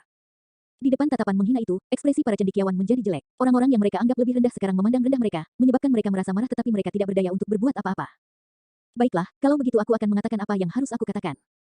Musik sitar sebelumnya tanpa cacat. Itu adalah lagu kuno berjudul Pegunungan Seribu Mencerminkan Salju. Bagian ketiga, khususnya, yang juga merupakan klimaksnya sangat megah, perpaduan sempurna antara lembut dan bertenaga. Dikatakan bahwa lagu ini diciptakan oleh ahli dao musik yang maha kuasa, Guang Ningzi. Di masa mudanya, dia menjelajahi pegunungan es. Melihat salju di puncak gunung tampak seperti awan, dia memiliki percikan inspirasi dan lahirlah lagu ini. Melihat Long Chen berbicara tentang asal-usul lagu yang baru saja dimainkan, para kultivator dan cendekiawan yang hadir terkejut. Apakah Long Chen benar-benar memiliki keahlian dalam hal ini? Selama waktunya di Akademi Cakrawala Tinggi, Long Chen telah menghabiskan waktu berhari-hari mengalami jiwanya yang hampir terkoyak hanya untuk mendapatkan lebih banyak pengetahuan. Pada akhirnya, dia dengan paksa memasukkan semua buku tebal kuno itu ke dalam otaknya. Karena Ziyan adalah seorang kultivator musik, Long Chen menghabiskan lebih banyak waktu untuk mempelajari aspek itu. Jadi, dia memang memiliki sedikit pengetahuan tentang dao musik, dan tanpa diduga, itu akhirnya berguna hari ini. Lagu ini diciptakan pada tahun-tahun awal Guang Ningzi, sehingga memiliki yang kuat yang sesuai dengan masa mudanya. Seperti ambisi untuk melambung ke surga dalam satu lompatan yang ditampilkan dalam lagu ini, nada akhir adalah nada tinggi yang jarang terlihat. Juga, untuk memainkan nada tinggi ini membutuhkan kendali seseorang untuk mencapai puncak tertentu, tingkat yang tidak akan pernah bisa dicapai oleh kultivator musik yang tak terhitung jumlahnya, kata Long Chen dengan sedikit pujian. Kakak Long melebih-lebihkan aku. Saudari junior ini tidak dapat menerima. Kakak Long, bisakah Anda memberitahu saya di mana kekurangan saya? Wanita berjubah kuning itu sekali lagi bertanya dengan rendah hati. Maka aku tidak akan bersikap sopan. Nada tinggi terakhir Anda adalah nada yang salah. Itu terlalu menonjol, dan sepertinya ada niat untuk pamer dengan itu. Itu tidak cocok dengan musik sitar lainnya. Meski terdengar benar, namun sebenarnya salah. Itu tidak pada tempatnya, kata Long Chen. Begitu dia mengatakan ini, ekspresi semua orang berubah. Kata-kata ini agak terlalu menyakitkan dan tidak bijaksana. Itu bahkan lebih kejam daripada ketika dia berbicara dengan para ulama. Ekspresi wanita berjubah kuning itu juga sedikit berubah. Adapun Liao Yuhuang dan yang lainnya, mereka tercengang. Bukankah evaluasi ini terlalu kejam? Itu praktis merupakan penolakan total atas keahliannya. Apakah kamu bahkan mengerti teori musik? Anda menyebut hal yang begitu indah keluar dari tempatnya. Jika tidak pada tempatnya, mengapa begitu indah? Kamu hanya mengarang omong kosong yang terdengar sangat dalam. Teriak cendekiawan pucat dan gemuk yang telah lama terdiam. Tanpa diduga, Long Chen tersenyum dan bertepuk tangan. Aku tidak menyangka kamu juga bisa berbicara dengan normal. Jarang sekali. Anda langsung ke intinya. Namun, kita bisa mendiskusikan pertanyaan ini nanti. Pertama-tama mari kita bicara tentang penampilan peri ini. Anehnya, kali ini Long Chen benar-benar memuji cendekiawan itu meskipun pujiannya tidak terlalu bagus. Kakak Long, tolong beritahu aku, kata wanita berjubah kuning itu. Suaranya masih tenang dan rendah hati, tapi dia jelas agak terlempar. Long Chen menatapnya dan sedikit tersenyum. Mungkin apa yang aku katakan sulit untuk didengar, tapi karena kamu dengan tulus bersikeras, aku hanya bisa mengatakan yang sebenarnya. Sulit untuk menerima kritik, tetapi rasa sakit ini tidak dapat dihindari. Mengenai dao musik, karena saya bukan seorang kultivator musik, saya hanya bisa menilai dari sudut pandang penonton. Musik sitar sebelumnya sempurna. Ketika Anda bergabung, meskipun pengaturan waktu, ritme, dan nada pertama juga sempurna, pada akhirnya Anda adalah seseorang yang datang belakangan, bukan dari awal. Begitu Anda masuk, Anda memimpin semua orang ke awan di langit. Meskipun memberikan dampak yang kuat, setelah dampak itu, menimbulkan rasa ketidakharmonisan. Kakak Long mengatakan bahwa aku tidak boleh menggunakan seruling untuk memandu klimaks. Tanya wanita berjubah kuning itu. Long Chen menggelengkan kepalanya. Kamu masih tidak mengerti apa yang aku katakan. Pohon raksasa dimulai dari tunas, menara tinggi dimulai dari fondasinya, dan perjalanan ribuan mil dimulai dari satu langkah. Anda tidak ikut serta dalam pembangunan fondasi, jadi bagaimana Anda bisa tiba-tiba melompat dari puncak menara? Pekerjaan semua orang, buah yang diusahakan semua orang, dipetik olehmu sendiri. Tidak memiliki awal dan hanya akhir yang merupakan pembangkangan dari tatanan alam. Apakah kamu mengatakan bahwa aku mengambil hasil panen orang lain untuk diriku sendiri? Ekspresi wanita berjubah kuning itu tiba-tiba berubah. Pada saat ini, akhirnya ada sentuhan kemarahan di matanya. Long Chen menatapnya dan tidak menjawab, dan wanita itu juga menatapnya dengan dingin. Dia akhirnya berkata, tentara membutuhkan seorang komandan, dan 10.000 roh membutuhkan seorang pemimpin. Jika seorang pemandu tidak berada di depan, apakah mereka seharusnya berada di belakang? Semua orang merasa bahwa kata-kata Long Chen terlalu berlebihan, menuduhnya hanya berpura-pura mulia dan berbudi luhur, mencuri guntur orang lain. Kenapa kamu tidak mengatakan apa-apa? Melihat dia hanya menatapnya tanpa berkata apa-apa, dia tidak bisa membantu menekan dia. Kamu bahkan tidak akan memanggilku kakak Long lagi. Long Chen tersenyum tak berdaya. Kalau begitu kakak Long, tolong terus beri aku bimbingan, kata wanita berjubah kuning itu dengan dingin. Kamu marah, kata Long Chen dengan dalam. Setelah mendengar kata-kata itu, getaran menjalari hati wanita berjubah kuning itu. Sebagai seorang praktisi dao musik, fluktuasi emosi yang intens adalah hal yang tabu. Itu karena berkultivasi musik berarti berkultivasi dalam diri seseorang, dan kemarahannya mengungkapkan kekurangan dalam penguasaannya, menunjukkan bahwa keahliannya masih terlalu dangkal. Yang membuatnya marah adalah kata-kata menyakitkan Long Chen. Tapi alasan mereka menyakitinya adalah karena jauh di lubuk hatinya, atau mungkin jauh di lubuk hatinya, ada sesuatu yang menyebabkan kerusakan. Jika dia tidak memiliki perasaan tertentu di dalam dirinya, kata-katanya hanya akan menimbulkan kebingungan, bukan riak emosional. Jadi, hanya dengan mengatakan bahwa dia marah, Long Chen telah mencerahkannya tentang masalah utama. Kakak Long, tolong ajari aku. Wanita berjubah kuning itu tiba-tiba menyerahkan serulingnya ke Long Chen, membuatnya tercengang. Dalam hal menyombongkan diri, dia sopan. Tapi memainkan seruling. Nine Star Hegemon Body Arts, Chapter 3951. Long Chen sedikit mengernyit pada wanita berjubah kuning itu. Apakah dia sengaja mempersulitnya? Apakah murid sekte sitar begitu picik? Dialah yang bersikeras membiarkan Long Chen menunjukkan kekurangannya. Tapi setelah dia menolak, dia juga menolak untuk membiarkan dia menolak. Paling tidak, setelah dia melakukan apa yang dia minta, apakah dia benar atau salah, itu tetap dianggap membantunya, bukan? Namun, apakah dia tidak memaksa Long Chen sekarang? Dia ingin melihatnya memainkan seruling. Apakah dia berpikir bahwa jika dia bisa menghakiminya, dia bisa menunjukkan padanya bagaimana melakukannya sendiri? Setelah memikirkan semua ini, ekspresi Long Chen menjadi gelap. Tepat ketika Long Chen hendak menolaknya dengan dingin, dia melihat Liao Yuhuang yang bingung ke samping, dan kata-kata dinginnya ditelan kembali. Liao Yuhuang pernah membantunya sebelumnya. Jika dia memusuhi wanita berjubah kuning ini, Liao Yuhuang akan sangat malu. Liao Yuhuang mengundangnya ke sini dengan niat baik, sangat tulus. Karena itu, Long Chen tidak ingin menempatkannya pada posisi yang sulit. Aku tahu dia hanya bagus dalam teori dan tidak berguna dalam praktik. Dia lebih buruk dari kotoran anjing. Apakah kamu tidak berani? Cemooh cendekiawan yang pucat dan gemuk itu. Dia akhirnya memiliki kesempatan untuk melakukan serangan balik. Orang biasa dengan standar tinggi tetapi keterampilan rendah. Dia bertingkah seolah dia tahu segalanya, tapi itu semua dangkal. Dangkal, Anda melebih-lebihkan dia. Dia bahkan tidak tahu apa-apa yang dangkal. Itu semua hanya dia yang membabi buta mengada-ada untuk menipu orang lain. Pada akhirnya, dia tertangkap. Para cendekiawan lain juga mulai terjun ketika mereka melihat kesempatan untuk balas dendam. Liao Yuhuang buru-buru melangkah maju saat situasi berubah menjadi suram. Dia kemudian memberi Long Chen tatapan minta maaf dan berkata, Kakak Long, maafkan aku. Saudari magang senior Wan Yi, tolong jangan mempersulit. Di depan ejekan para cendekiawan, permusuhan wanita berjubah kuning, dan permohonan maaf Liao Yuhuang, Long Chen tiba-tiba tersenyum tak terduga. Begitu saja, dia menerima seruling. Kakak panjang, Liao Yuhuang terkejut. Saya tidak pernah memainkan seruling, saya juga tidak tahu cara memainkan alat musik apapun. Seperti yang dikatakan penyemprot mulut itu, saya benar-benar hanya tahu jumlah yang dangkal. Namun, karena saya setuju untuk memberikan petunjuk, saya akan mempermalukan diri saya sendiri. Peri Wan Yi tidak setuju dengan penilaianku, jadi mari kita coba. Peri Yuhuang, bisakah kamu memainkan Thousand Mountains Reflecting the Snow untukku? Long Chen memandang Liao Yuhuang. Kakak Long, jika kamu belum pernah memainkan seruling sebelumnya, bagaimana kamu akan? Liao Yuhuang terkejut. Dia tidak ingin Long Chen mempermalukan dirinya sendiri, dan dia juga menyalahkan dirinya sendiri karena usil dan menyebabkan masalah bagi Long Chen. Tidak apa-apa, meskipun saya belum pernah bermain sebelumnya, saya tahu teorinya. Saya hanya akan memperlakukannya sebagai bermain-main. Seperti untuk mempermalukan dirinya sendiri. Hehe, aku tidak peduli tentang itu. Saya telah melakukan banyak hal yang memalukan, dan sebanyak ini tidak akan dihitung sebagai apapun, tawa Long Chen. Saat Long Chen memegang seruling, menjadi jelas bagi Liao Yuhuang bahwa dia adalah seorang pemula, terlihat dari cengkeraman dan posturnya yang tidak stabil. Menyaksikan ini, wanita berjubah kuning itu tidak bisa menahan rasa penyesalan. Dia seharusnya tidak melampiaskan amarahnya pada Long Chen karena itu membalas kebaikan dengan permusuhan. Kakak Long, wanita berjubah kuning itu juga angkat bicara, ingin menarik kembali apa yang dia katakan. Tidak apa-apa. Terkadang, ada perbedaan besar antara teori dan praktik. Kebetulan saya sekarang dapat menguatkan teori saya. Tapi aku merasa agak tabu bagiku untuk menggunakan seruling peri. Apakah peri punya seruling lain? Tanya Long Chen sambil tersenyum. Ini adalah seruling dengan tanda kuno yang diukir di dalamnya dan dibuat dengan logam abadi kelas atas, jadi jelas tidak biasa. Apalagi itu yang baru saja digunakan wanita berjubah kuning itu. Mempertimbangkan tabu antara pria dan wanita, Long Chen ingin menggunakan seruling yang berbeda. Wanita berjubah kuning itu memandang Long Chen dan akhirnya tampak meminta maaf. Dia kemudian menggelengkan kepalanya. Kemurahan hati Brother Long sangat mengagumkan. Jika Anda ingin mencobanya, Anda bisa menggunakan seruling saya. Baru pada saat itulah para ahli di sekitar mencatat bahwa seruling ini adalah barang kesayangannya. Jika Long Chen menggunakannya, apakah dia akan menggunakannya lagi? Bukankah itu secara tidak langsung berciuman? Semua orang memandang dari wanita berjubah kuning ke Long Chen, tidak tahu apa yang sedang terjadi. Mereka berseberangan beberapa saat yang lalu, jadi mengapa suasananya tiba-tiba menjadi aneh? Kalau begitu saya minta maaf, kata Long Chen. Tiba-tiba, dia bertanya, bolehkah saya bertanya apakah teknik kultivasi peri Wan Yi berbeda dari peri lainnya? Kakak Long, bagaimana kamu tahu? Tanya wanita berjubah kuning itu dengan heran. Seperti yang diharapkan, Long Chen hanya tersenyum dan tidak menjawab. Dia kemudian meminta Liao Yuhuang dan yang lainnya untuk mulai bermain. Liao Yuhuang dan yang lainnya mulai memainkan musik sekali lagi. Suara sitar mereka seperti celoteh sungai, menyebabkan semua orang menjadi tenang dan damai dalam sekejap. Ketika Long Chen mengangkat seruling ke mulutnya dan dengan ringan meniupnya, itu membuat semua orang terdiam. Posturnya agak benar, tetapi begitu dia meniup serulingnya, dia hampir meniupnya. Suara itu benar-benar salah, mirip dengan desingan angin yang bertiup melalui lembah. Ini adalah suara seruling. Apakah dia membuat kita tertawa sampai mati? Para ulama tertawa ketika mereka mendengar ini. Apa bedanya dengan kentut keledai? Turun saja dari panggung. Jangan merusak penampilan para peri. Betapa tak tahu malu. Jika aku jadi kamu, aku sudah lama bunuh diri hanya untuk menyelesaikannya. Para cendekiawan sebelumnya tidak bisa berkata-kata oleh Long Chen, dan sekarang mereka akhirnya memiliki kesempatan untuk menghujaninya. Melihat hal tersebut, Liao Yuhuang memasang ekspresi bersalah, sedangkan wanita berjubah kuning itu semakin malu. Kali ini, itu semua salahnya. Tapi sekarang setelah semuanya mencapai titik ini, tidak ada cara baginya untuk menghentikannya. Melihat begitu banyak orang menghina Long Chen, dia merasa tidak enak, tetapi tidak ada yang bisa dia lakukan. Ini adalah pertama kalinya dia merasakan penyesalan seperti itu. Namun, ekspresi Long Chen bahkan tidak bergetar di depan begitu banyak kutukan dan hinaan. Penampilannya seperti master dao musik, benar-benar tenggelam dalam ranah dao musik. Tapi kemudian, suara yang dia buat sangat buruk. Itu sangat sumbang di antara musik sitar yang indah, merusak musik sitar yang begitu indah. 1000 gunung yang mencerminkan salju terbelah menjadi 3 bagian. Ketika bagian pertama selesai, Long Chen akhirnya menemukan cara membuat suara seruling dengan benar. Dia tidak lagi hanya membuat keributan. Ketika bagian kedua selesai, Long Chen mampu mengeluarkan nada lengkap. Namun, itu hanya satu nada dan bahkan bukan nada. Long Chen ini mungkin kuat di bidang lain, tapi dia tidak memiliki bakat dalam hal ini. Dia buruk dalam musik.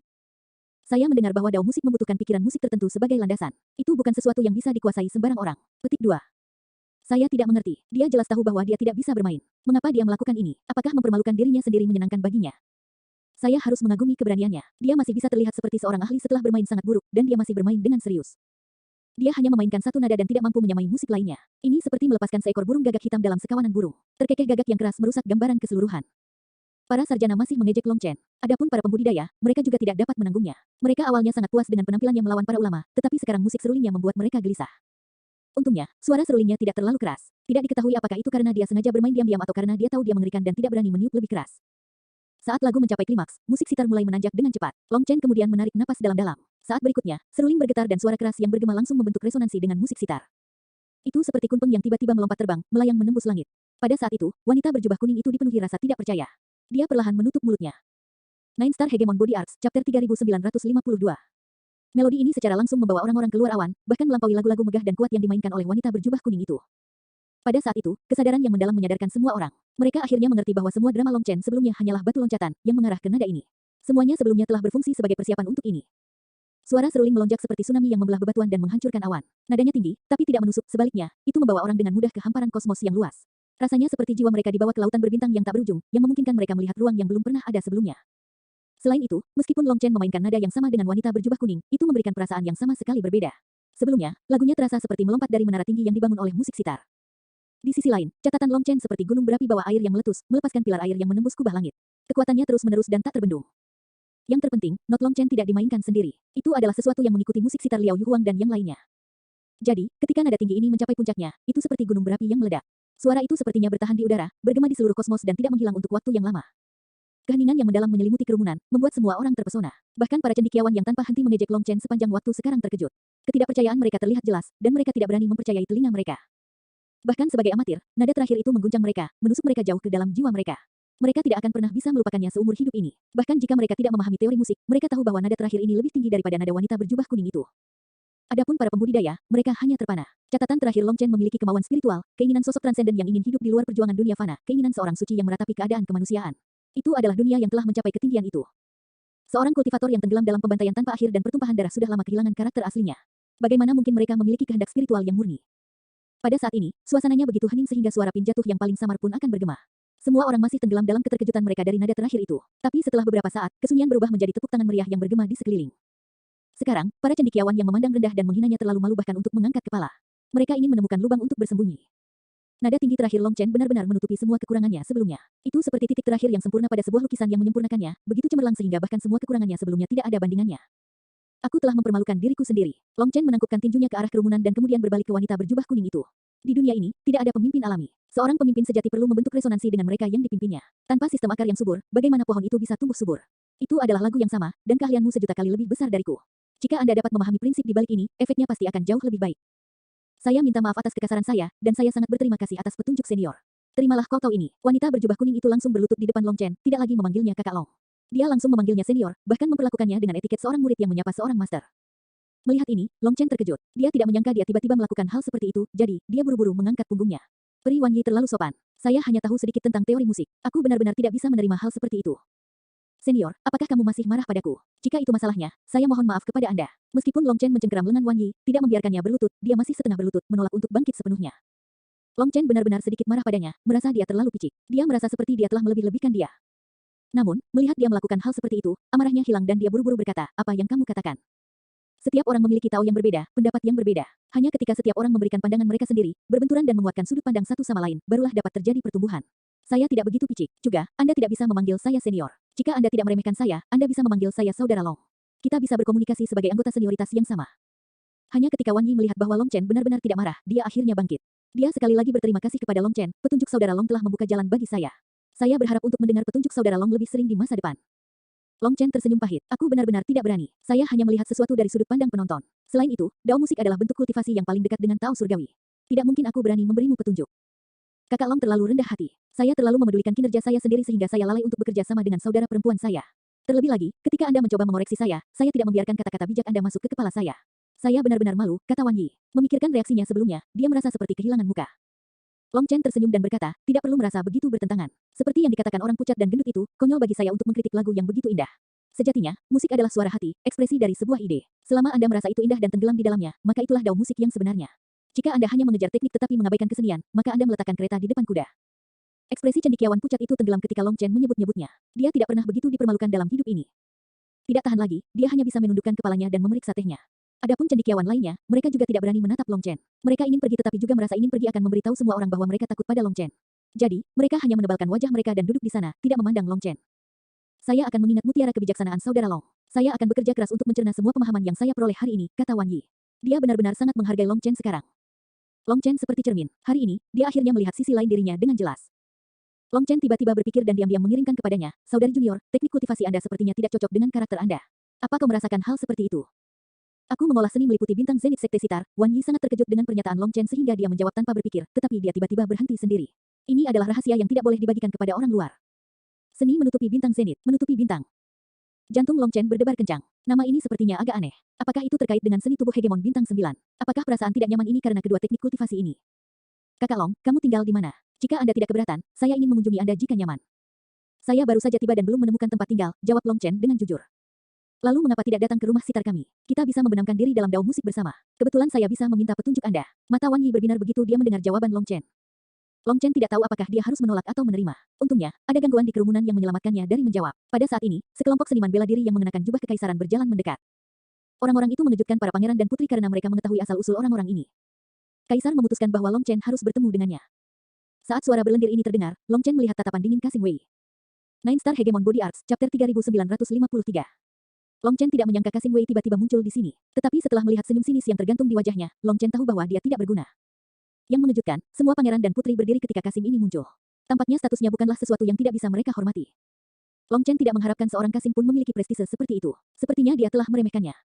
Kedatangan Kasim Wei mengagetkan semua orang. Mengapa Kaisar ingin melihat Long Chen? Latar belakang seperti apa yang dia miliki?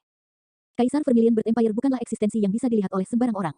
Namun, Long Chen secara khusus dipanggil untuk menemuinya. Karena itu, banyak orang mulai menebak-nebak tentang latar belakangnya. Pada saat ini, Kasim Wei melangkah dengan sengaja ke arah Long Chen, senyumnya mengungkapkan kilatan jahat di matanya. Mengikuti di belakangnya adalah sekelompok yang mulia Dewa Agung. Namun, mereka semua menatap Long Chen dengan dingin, tatapan mereka memancarkan kesombongan bawaan. Bahkan di depan para pangeran dan putri, wajah mereka sedingin es, bahkan tidak menatap mereka. Long Chen, aku sudah lama menunggumu. Anda akhirnya muncul. Ah, saya telah melaporkan masalah Anda kepada Yang Mulia, jadi bukankah seharusnya Anda berterima kasih kepada saya? Hahaha. Kasim Wei tertawa, merasa sangat puas dengan dirinya sendiri.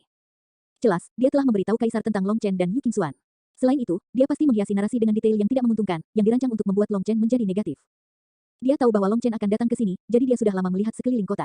Sebenarnya, saat Long Chen muncul di luar ibu kota dan bentrok dengan putra mahkota, seseorang sudah pergi untuk melaporkan kedatangan Long Chen kepadanya.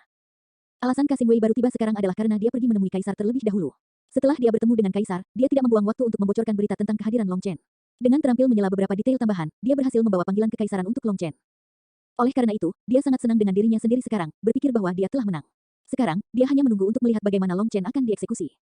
Oh, Kasim Wei, kenapa kamu tersenyum begitu cemerlang? Apa yang telah terjadi? Apakah akhir-akhir ini Anda kekurangan uang sehingga Anda terpaksa bekerja sebagai pelacur? Long Chen tersenyum. Setelah mendengar kata-kata Long Chen, semua orang terkejut. Kasim Wei adalah salah satu pelayan pribadi Kaisar. Apakah Long Chen tidak menginginkan hidupnya lagi? Seperti yang diharapkan, ekspresi dingin menggantikan senyum Kasim Wei, dan kilatan niat membunuh berkilauan di matanya. Biarkan aku melihat berapa lama kamu bisa bertindak sombong ini. Anda harus tahu tempat Anda dan mematuhi aturan. Yah, kamu tidak akan hidup untuk melihat berapa lama aku bisa menjadi sombong, kata Long Chen dengan ringan.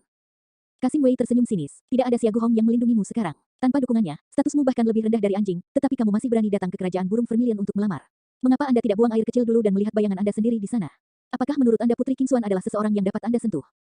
Putri Qingxuan, kerumunan itu terkejut. Pria berjubah hitam ini datang untuk melamar Putri Qingxuan. Harus diketahui bahwa Putri Qingxuan dikatakan telah mewarisi garis keturunan Jiuli terkuat kerajaan burung vermilion. Apakah anak kecil ini gila?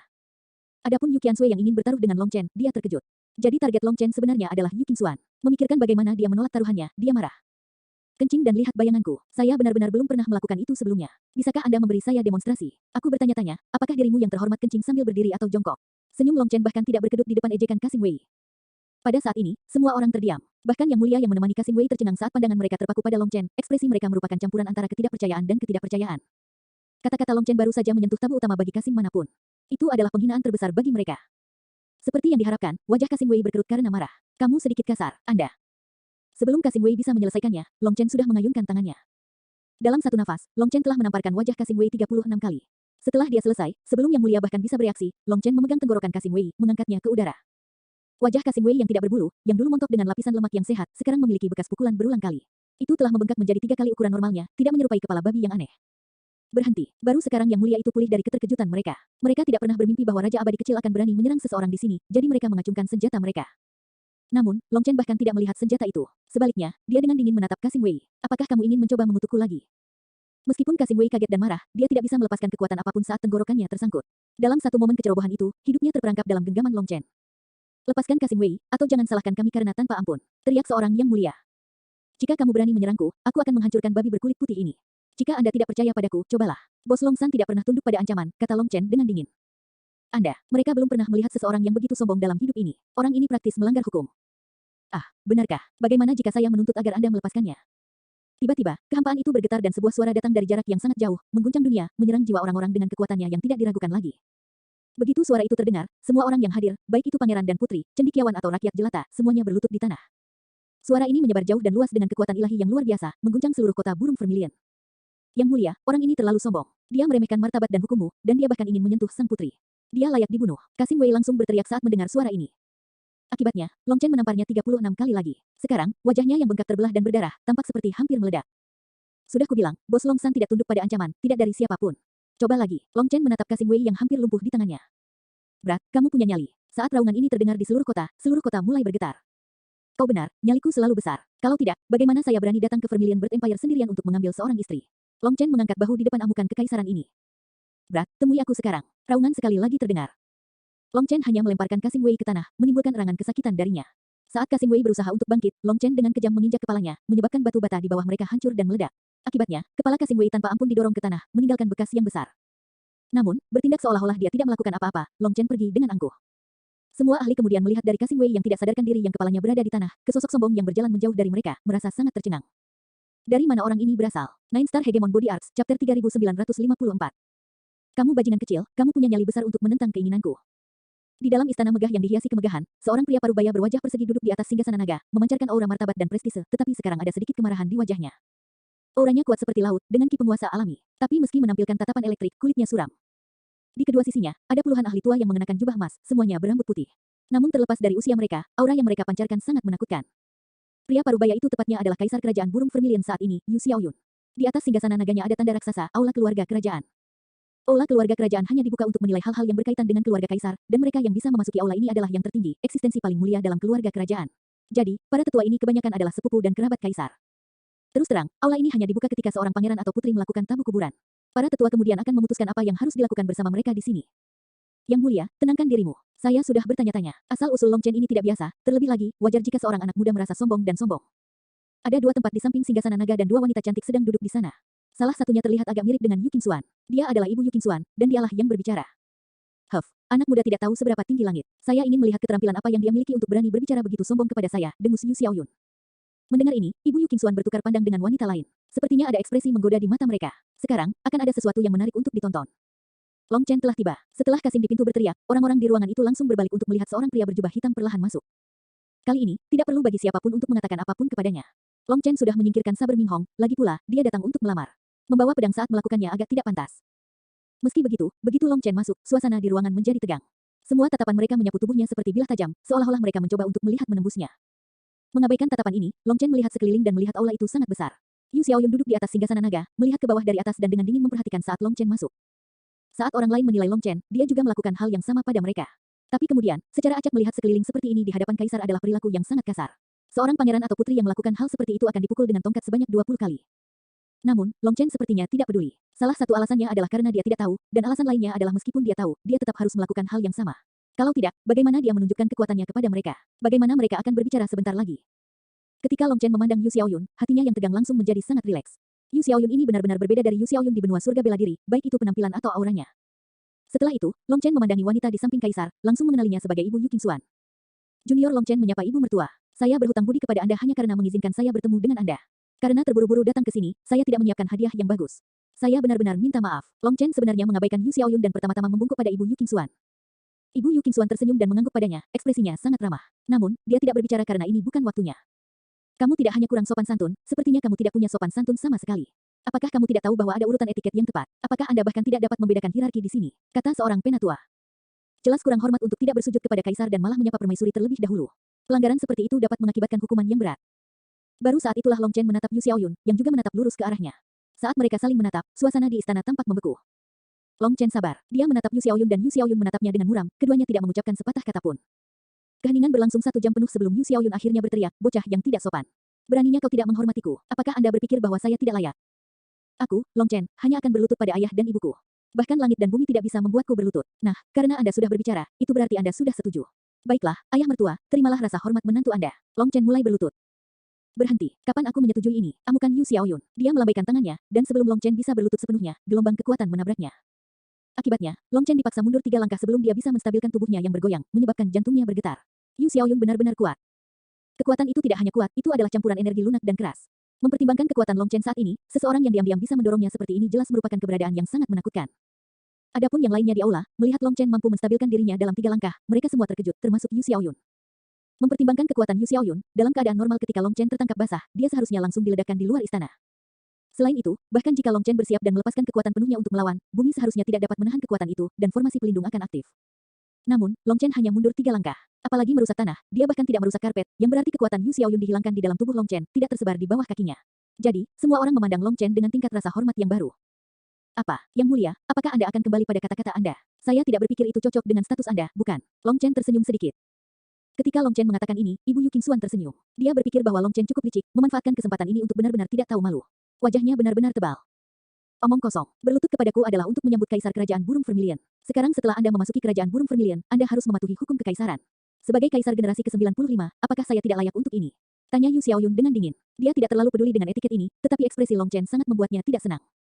Long Chen mengangkat bahu dengan acuh tak acuh. Ke-95 generasi, 98 generasi, apa bedanya bagi saya? Saya hanya menawarkan rasa hormat saya kepada Anda karena Anda adalah ayah mertua saya. Sungguh tidak tahu malu. Basis kultivasi Anda rata-rata, dan penampilan Anda biasa-biasa saja. Kualifikasi apa yang Anda miliki untuk menikahi putri tercinta saya? Bentak Yu Xiaoyun. Penampilanku biasa-biasa saja. Pernahkah Anda melihat ke cermin? Bahkan dengan penampilanmu, kamu bisa menikahi ibu mertuaku yang cantik tiada taraf. Jadi, apa hakmu untuk mengatakan hal seperti itu kepadaku? Tanya Long Chen dengan marah sambil menatap ibu Yu Qingxuan. Pada saat itu, seluruh balai keluarga kerajaan menjadi sunyi senyap. Semua ahli kekaisaran itu tercengang seperti ayam kayu. Nine Star Hegemon Body Arts, Chapter 3955. Hahaha. Ibu Yu Qingxuan dan wanita lainnya tertawa bersamaan. Tapi mereka segera ingat bahwa ini bukan tempat untuk tertawa, jadi mereka memalingkan muka. Di sisi lain, wajah Yu Xiaoyun gelap karena amarah. Dia telah melihat semua jenis keberadaan di dunia ini, tetapi dia tidak pernah bertemu seseorang yang berani menunjuk dan mengutuknya. Adapun ahli lain dari keluarga kekaisaran, mereka melihat dari Yu Xiaoyun ke Long Chen, tidak ada satupun dari mereka yang berani membuat suara. Tetapi mereka harus mengakui bahwa meskipun Yu Xiaoyun tidak jelek, dia tidak ada hubungannya dengan kata tampan. Long Chen benar, tetapi tidak ada orang lain yang berani menyatakan kebenaran ini. Kau menyemburkan omong kosong. Yu Xiaoyun mengutuk Long Chen. Yang mulia, perhatikan kesopanan Anda. Pada saat itu, seorang penatua dengan tegas meneriaki kaisar. Wajahnya memiliki kerutan yang dalam, termasuk matanya, mencerminkan berlalunya waktu. Juga, dia berdiri sebagai peninggalan hidup, anggota paling senior dari keluarga kekaisaran dalam kerajaan burung Vermilion. Akibatnya, bahkan kaisar pun harus menghormatinya. Diberkati dengan otoritas besar, jika dia merasa kaisar tidak adil terhadap putra dan putrinya, dia memiliki wewenang untuk memveto aturan kaisar. Itu akan mengaktifkan parlemen kekaisaran, dan keputusan akan dibuat dengan memberikan suara. Jadi, ketika sesepuh berbicara, Yu Xiaoyun menarik napas dalam-dalam dan memadamkan amarahnya. Tatapan Long Chen berkeliling dengan cepat. Tampaknya sesepuh ini adalah seseorang yang bahkan berani memarahi kaisar. Kekaisaran burung Vermilion benar-benar peduli dengan senioritas. Kakak Xia Guhong salah. Jika tidak ada metode yang baik, maka saya hanya bisa menggunakan kekuatan, gumam Long Chen pelan. Sebelum Long Chen pergi, Xia Guhong telah memperingatkannya bahwa Yu Xiaoyun memiliki temperamen yang buruk. Bahkan jika Anda baik, dia tidak akan menyukai Anda. Dan jika Anda tidak baik, dia tetap tidak akan menyukai Anda. Jadi, jika hal-hal tidak dapat didiskusikan dengan damai, akan lebih baik menerobos saja. Namun, ada satu hal yang harus dipastikan oleh Long Chen. Dia tidak bisa menyinggung kedua permaisuri. Selama dia menarik keduanya ke sisinya, seharusnya tidak ada masalah. Dalam perjalanan ke sini, Long Chen telah merenungkan apakah dia harus bergaul dengan Yu Xiaoyun secara damai atau tidak. Namun, emosinya sendiri tidak baik. Apakah dia benar-benar dapat menahan diri? Selain itu, jika dia menahan diri terlalu keras, apakah itu akan menghasilkan terlalu banyak emosi negatif? Apakah itu akan memicu energi gelapnya dan membangkitkan iblis hatinya? Oleh karena itu, ketika Casing Wei muncul, Long Chen memutuskan untuk menggunakan kekerasan. Kalau tidak, jika dia terus-menerus menahan hinaan dan provokasi, bukankah dia akan diganggu sampai mati oleh Casing Wei? Kamu tidak tahu apa-apa tentang aturan atau etiket. Anda bahkan memukuli orang di jalanan. Dengan karaktermu, kualifikasi apa yang kamu miliki untuk menyentuh putriku? Teriak Yu Xiaoyun dengan dingin. Apa gunanya aturan dan etiket? Di dunia api surgawi, mengapa Anda tidak berbicara tentang aturan dan etiket kepada putra Yansu ketika dia akan melahap putri Anda? Juga, kenapa aku menghajar Casing Wei? Bukankah itu karena dia menghinaku lebih dulu? Tidak membunuhnya berarti memberikan wajah Qingxuan. Kalau tidak, bahkan 10 nyawanya tidak akan cukup untuk memadamkan amarahku, dengus Long Chen. Yu Xiaoyun sangat marah. Kamu menggunakan kebaikanmu sebelumnya sebagai bahan pemerasan. Seorang bangsawan tidak akan melakukan hal seperti itu. Long Chen mengungkit bagaimana putra Yansu, Yan Hong, ingin melahap Yu Qingxuan untuk api pelangi surgawi di dunia api surgawi dan bagaimana dia menyelamatkannya. Fakta ini diketahui semua orang. Dengan statusnya sebagai penyelamat Yu Qingxuan, setelah dia mengemukakan masalah ini, udara di ruangan itu berubah. Pemerasan sialan apa? Qingxuan dan saya dengan tulus saling mencintai. Demi dia, aku bahkan rela mengorbankan nyawaku. Bagaimana pemerasan itu? Lebih baik kamu menjaga kebersihan mulutmu. Yu Xiaoyun tidak tahan dan membentak Long Chen. Yang mulia, martabatmu, kesopanan Anda, apakah melontarkan kata-kata kotor adalah cara penguasa suatu bangsa? Memperingatkan yang lebih tua lagi. Tapi jelas dia yang melakukannya lebih dulu. Kenapa kamu tidak memarahinya? Wajah Yu Xiaoyun menjadi gelap karena amarah. Dia hanyalah seorang anak kecil. Tanpa nama atau status di kerajaan burung Vermilion, dia akan dianggap orang biasa yang paling umum. Di sisi lain, Anda penguasa suatu bangsa, meneriaki orang biasa di dalam istana Anda dan bahkan melontarkan kata-kata kotor seperti itu. Kesopanan macam apa itu? Ditegur seperti ini, Yu Xiaoyun bergetar karena marah. Dia hanya bisa menunjuk Long Chen. Baiklah, bocah, anggap dirimu jahat. Long Chen terkejut dan segera menyadari bahwa perhitungannya salah. Tampaknya kaisar bukan satu-satunya pembuat keputusan di sini. Sebaliknya, keputusan penting tampaknya dibuat dalam diskusi antara banyak pihak. Long Chen dengan cepat menyingkirkan sikap liarnya saat menyadari hal ini. Yang mulia, meskipun saya sombong, itu juga tergantung pada siapa yang saya hadapi. Qingxuan adalah kekasihku, dan dia bahkan lebih penting dari hidupku. Meskipun saya datang tanpa membawa apa-apa, saya memiliki hati yang tulus. Saya tidak punya hadiah pertunangan karena tidak ada hadiah yang bisa dibandingkan dengan Qingxuan. Hadiah pertunangan apapun akan menjadi penghujatan baginya. Jadi, yang saya bawa hanyalah hidup saya. Kali ini, kata-kata Long Chen bisa dianggap menyenangkan. Tapi Long Chen benar-benar tidak memiliki pengalaman dalam hal ini, dia tidak tahu bagaimana dia seharusnya menawarkan hadiah pertunangan. Jika dia mengeluarkan sesuatu dan ditolak, itu akan terlalu canggung. Mendengar ini, Ibu Yu Qingxuan dan wanita lainnya sedikit mengangguk. Meskipun Long Chen sombong, setidaknya dia tahu bagaimana mundur selangkah. Namun, Yu Xiaoyun masih marah ketika dia mendengar arti yang berbeda dalam kata-kata Long Chen. Karena itu, dia dengan marah berteriak, apakah Anda mengatakan bahwa jika saya tidak menyetujui pernikahan ini, Anda akan menghadapi saya dengan hidup Anda? Benar-benar lelucon. Apakah kamu pikir aku takut padamu? Mendengar ini, Long Chen hampir kehilangan kendali atas amarahnya. Bagaimana pria di depannya bisa mengubah kata-katanya menjadi ancaman? Mungkinkah kaisar idiot ini tidak memiliki kemampuan untuk memahami makna di balik kata-kata? Yang mulia, Long Chen hanya mengatakan bahwa dia bersedia mati untuk Qingxuan dan bahwa dia akan berjalan melewati api untuknya. Dia mengungkapkan ketulusannya, kata wanita lainnya. Melihat salah satu permaisuri berbicara untuknya, Long Chen merasa bersyukur. Dia tiba-tiba menyadari bahwa Yu Qingxuan mungkin telah memberitahu ibunya tentang dia. Kalau tidak, mengapa wanita lain ini juga berbicara untuknya? Setelah memikirkan itu, kepercayaan dirinya meningkat. Dengan dukungan kedua permaisuri, semuanya bisa ditangani. Kejujuran, pernikahan adalah masalah besar. Ayah dan ibulah yang harus membicarakan masalah ini. Tidak mungkin ada pernikahan tanpa melalui proses ini. Jika Anda bertindak sewenang-wenang, Anda hanya akan membuat orang lain menertawakan Anda. Ketulusan apa? Kata Yu Xiaoyun dengan kesal.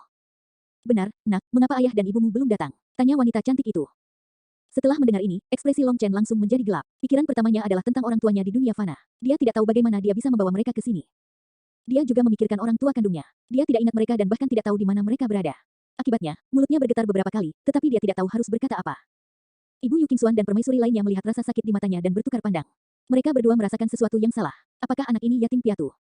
Ibu Yu Qingxuan buru-buru berkata, Long Chen, jika kamu ingin menikahi Qingxuan, mungkin tidak akan semudah itu. Anda harus siap secara mental. Permaisuri, kamu, Yu Xiaoyun menatap istrinya dengan sedikit sedih. Ini pada dasarnya adalah peringatan terbuka untuk Long Chen. Itu berarti mereka tidak menolak Long Chen, tetapi akan ada banyak ujian yang menunggunya. Anak kecil, apakah kamu benar-benar ingin menikahi sang putri? Saat itu, sesepuh yang berulang kali menegur kaisar berbicara dengan Long Chen untuk pertama kalinya. Nine Star Hegemon Body Arts, Chapter 3956. Long Chen menoleh ke yang lebih tua, menyadari bahwa orang inilah yang kata-katanya benar-benar berbobot. Tentu saja, Long Chen mengangguk. Penatua tersenyum dan ekspresi yang tak terlukiskan muncul di matanya yang keruh. Apakah kamu tahu bahwa ini tidak akan mudah? Sulit bukan tidak mungkin, dan hanya sesuatu yang sulit yang layak dilakukan. Tidak peduli betapa sulitnya, saya harus menikah dengan Qingxuan, kata Long Chen dengan tegas. Penatua itu mengangguk. Bagus, Yang Mulia, anak muda penuh semangat dan tidak memperhatikan aturan. Agar tidak kehilangan kesopanan, biarkan lelaki tua ini menggantikan Anda untuk menjelaskan. Menurut hukum Vermilion Bird Empire, rakyat jelata tidak bisa menikahi royalti. Dengan demikian, Anda harus lulus ujian sarjana atau mencapai pangkat umum. Hanya dengan begitu Anda memenuhi syarat untuk melamar seorang putri. Untuk mengikuti ujian sarjana, Anda harus memberikan 3 generasi pemeriksaan latar belakang. Jika tidak ada catatan kejahatan apapun, maka persyaratan terendah bagi Anda adalah menjadi sarjana Hanlin. Tidak heran pria gemuk pucat itu begitu sombong. Tampaknya seorang sarjana Hanlin sebenarnya setara dengan seorang putri, Long Chen menyadari. Dilarang menggunakan bahasa cabul seperti itu di istana, kata seorang tetua di belakang Long Chen. Long Chen kemudian menatap yang lebih tua dan wajah yang terakhir terkulai seperti mie. Long Chen memiliki keinginan untuk menanyakan bahasa cabul apa yang baru saja dia gunakan. Di sisi lain, tetua kuno menjelaskan banyak hal kepada Long Chen melanjutkan, seorang sarjana Hanlin menghabiskan waktu puluhan tahun untuk belajar dan belajar. Mungkin 1 dari 10.000 siswa dapat mencapai peringkat ini. Mereka adalah pilar kekaisaran, jadi wajar saja status mereka tidak biasa. Pilihan lainnya adalah mencapai pangkat jenderal. Itu akan menjadi perjuangan di jalur bela diri. Anda harus memulai sebagai prajurit biasa, dan dengan mengumpulkan pahala, Anda akan naik ke pangkat jenderal. Itu adalah peringkat yang setara dengan sarjana Hanlin dan juga memenuhi syarat untuk melamar seorang putri. Apakah ada kondisi lebih lanjut? Tanya Long Chen. Tentu saja, semua yang saya katakan sebelumnya hanya untuk mendapatkan kualifikasi untuk melamar. Setelah itu, Anda perlu menunjukkan akad nikah, yang harus dipelajari secara menyeluruh oleh keluarga kerajaan. Dengan kata lain, semua orang di sini akan mengevaluasi apakah kontrak pernikahan dapat diterima. Pertanyaan utamanya adalah karakter Anda, tingkah laku Anda, dan moralitas Anda. Juga, isi dari evaluasi ini adalah proses di mana kamu mencapai peringkat cendekiawan atau jenderal Hanlin.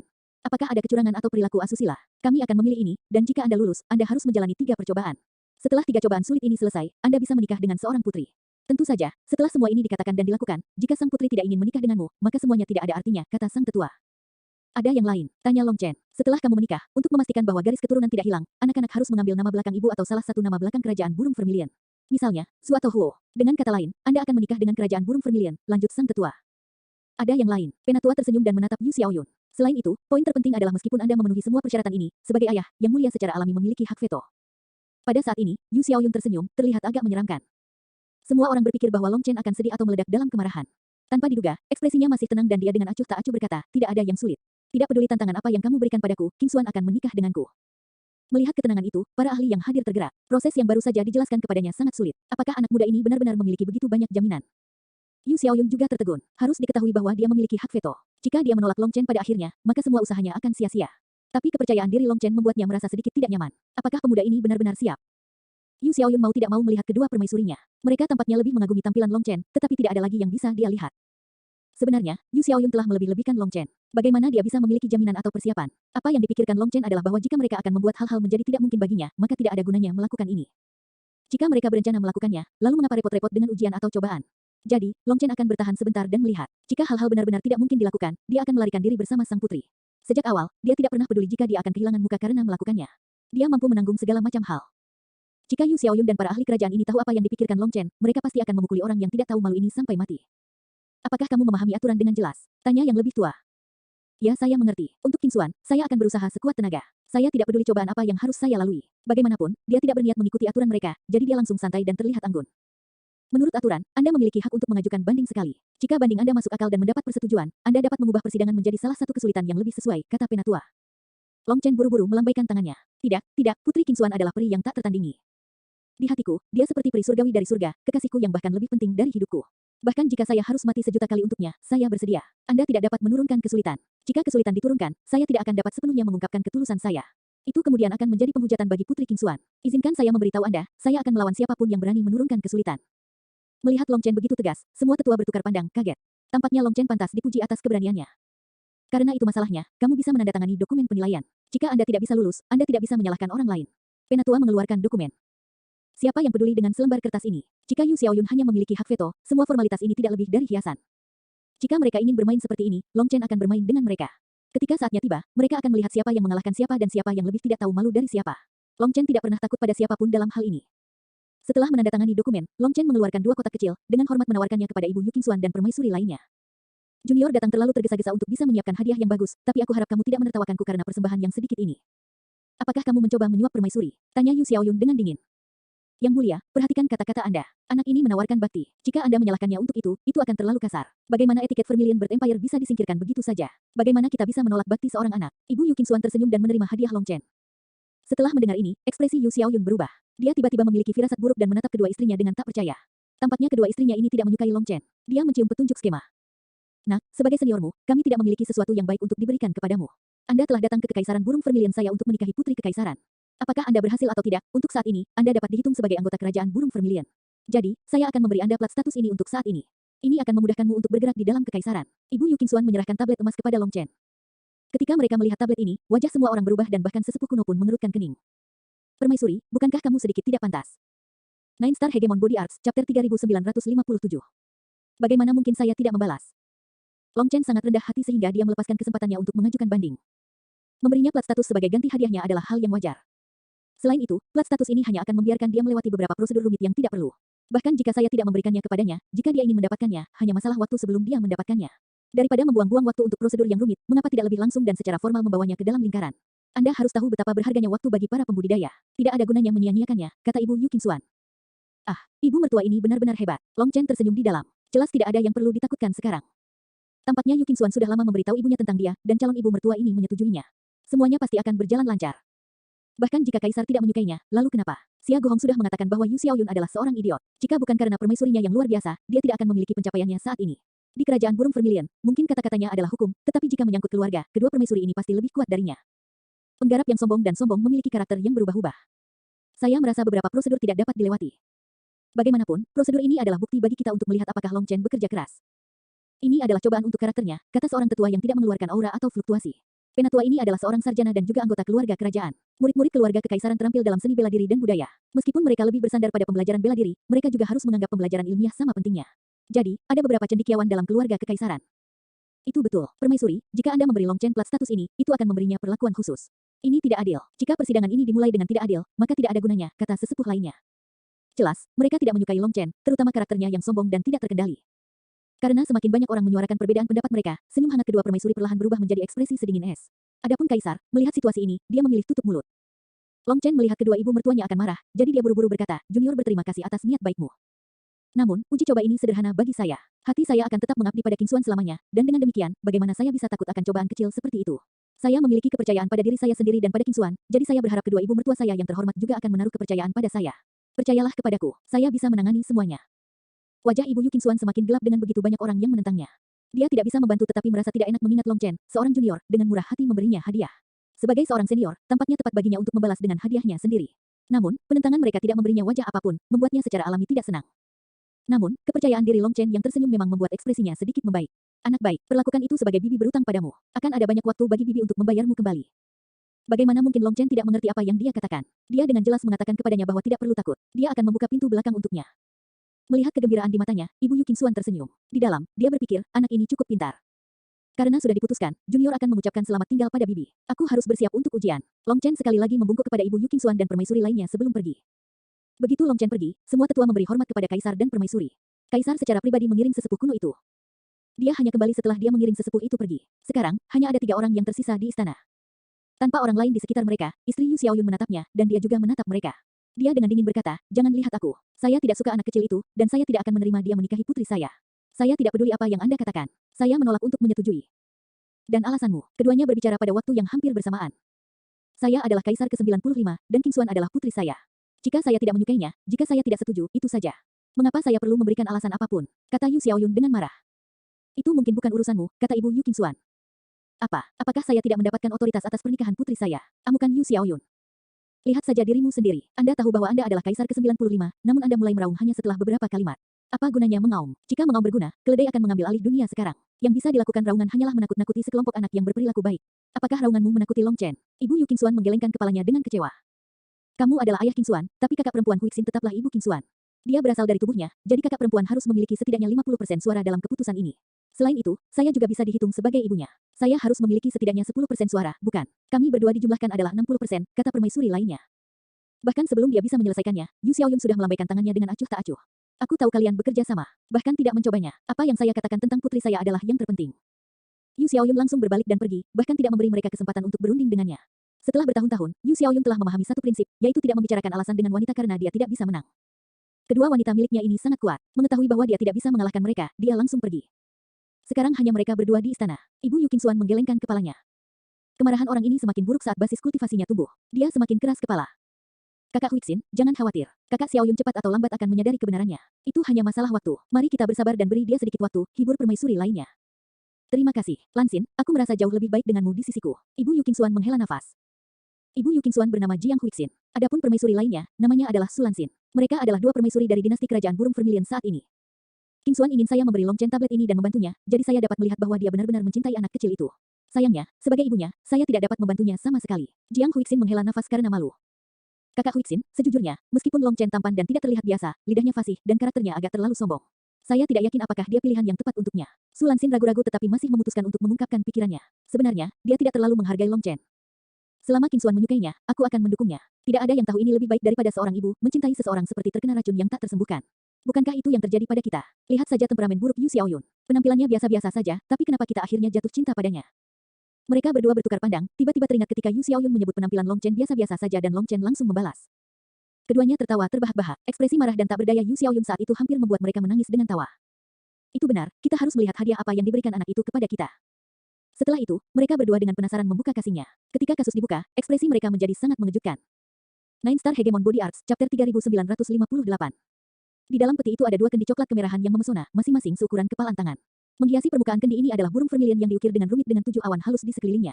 Juga, gambar burung vermilion begitu jelas, seolah-olah terbang dari kendi dan ke awan. Setelah diperiksa lebih dekat, jutaan rune kecil benar-benar membentuk formasi lengkap di setiap awan, memancarkan warna berbeda. Yang mengejutkan mereka, ketujuh awan itu adalah 7 formasi dengan energi yang mengalir di dalamnya. Sebenarnya, bahkan seorang amatir dapat melihat bahwa kendi itu adalah harta yang luar biasa hanya dari fakta bahwa formasi rumit seperti itu diukir di dalamnya. Selain itu, awan keberuntungan yang menutupi Vermilion Bird memiliki kekuatan yang sangat besar. Seolah-olah mereka adalah dunia mereka sendiri. Mungkinkah ini, anggur bunga pir burung Vermilion yang legendaris? Jiang Huixin sangat terkejut saat dia melihat kendi di tangannya. 7 awan keberuntungan, dengan mata Vermilion Bird berwarna ungu tua. Burung Vermilion mata ungu menyukai bunga pir api ilahi, dan ia hanya akan membuat sarangnya di atasnya. Itu mungkin nyata. Su Lansin melihat dari dekat ke ukiran itu, juga merasa terkejut. Jika itu nyata, maka hadiah ini terlalu berharga. Lihat segelnya. Anggur ini setidaknya berumur 1 juta tahun, dan mungkin satu-satunya. Selanjutnya, kendi tersebut memiliki formasi yang akan menyerap esensi langit dan bumi untuk menyuburkan anggur. Siapa yang tahu kemurnian apa yang dicapai anggur ini setelah sejuta tahun? Jiang Huixin menggosok kendi itu dengan ringan. Long Chen memiliki gaya dalam hal membelanjakan uang.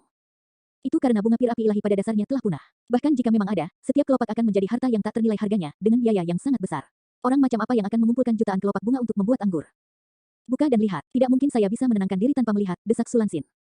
Namun, Jiang Huixin ragu-ragu. Ini adalah harta yang tak ternilai. Jika itu nyata, maka formasi akan hancur setelah dibuka. Setelah itu, anggur perlu diminum dalam beberapa hari, atau kekuatannya akan berangsur-angsur memudar. Meskipun mereka berdua adalah permaisuri kerajaan burung Vermilion, mereka hanya pernah mendengar anggur legendaris seperti itu dan belum pernah melihatnya sebelumnya. Karena itu, mereka berdua sangat penasaran. Kedua kendi anggur ini memiliki asal yang luar biasa. Tapi begitu dibuka, mereka akan hilang selamanya, mirip dengan menghancurkan harta surgawi. Kakak, buka. Lagi pula ada 2 kendi. Jika mereka asli, masih ada satu lagi. Bagaimana jika anak kecil itu mempermainkan kita? Anda melihat betapa anehnya dia. Saya merasa dia benar-benar mampu melakukan apa saja, kata Su Lansin. Jika Long Chen benar-benar memberi mereka 2 palsu berpikir bahwa mereka tidak akan membukanya, bukankah akan memalukan jika suatu hari, seseorang membuka satu kendi di depan semua orang untuk menemukannya kosong atau didukung dengan anggur yang mengerikan? Setelah ragu-ragu untuk waktu yang lama, Jiang Huixin akhirnya memutuskan untuk perlahan membuka segelnya. Begitu segel itu disentuh, energi yang berapi-api menghempaskan tangannya. Saat berikutnya, kendi anggur melayang di udara, aura besar menyembur keluar seperti gunung berapi, menyebabkan seluruh istana berguncang. Rune yang tak terhitung jumlahnya menyala di dinding, pilar, lantai, dan langit-langit. Formasi pertahanan secara otomatis dipicu.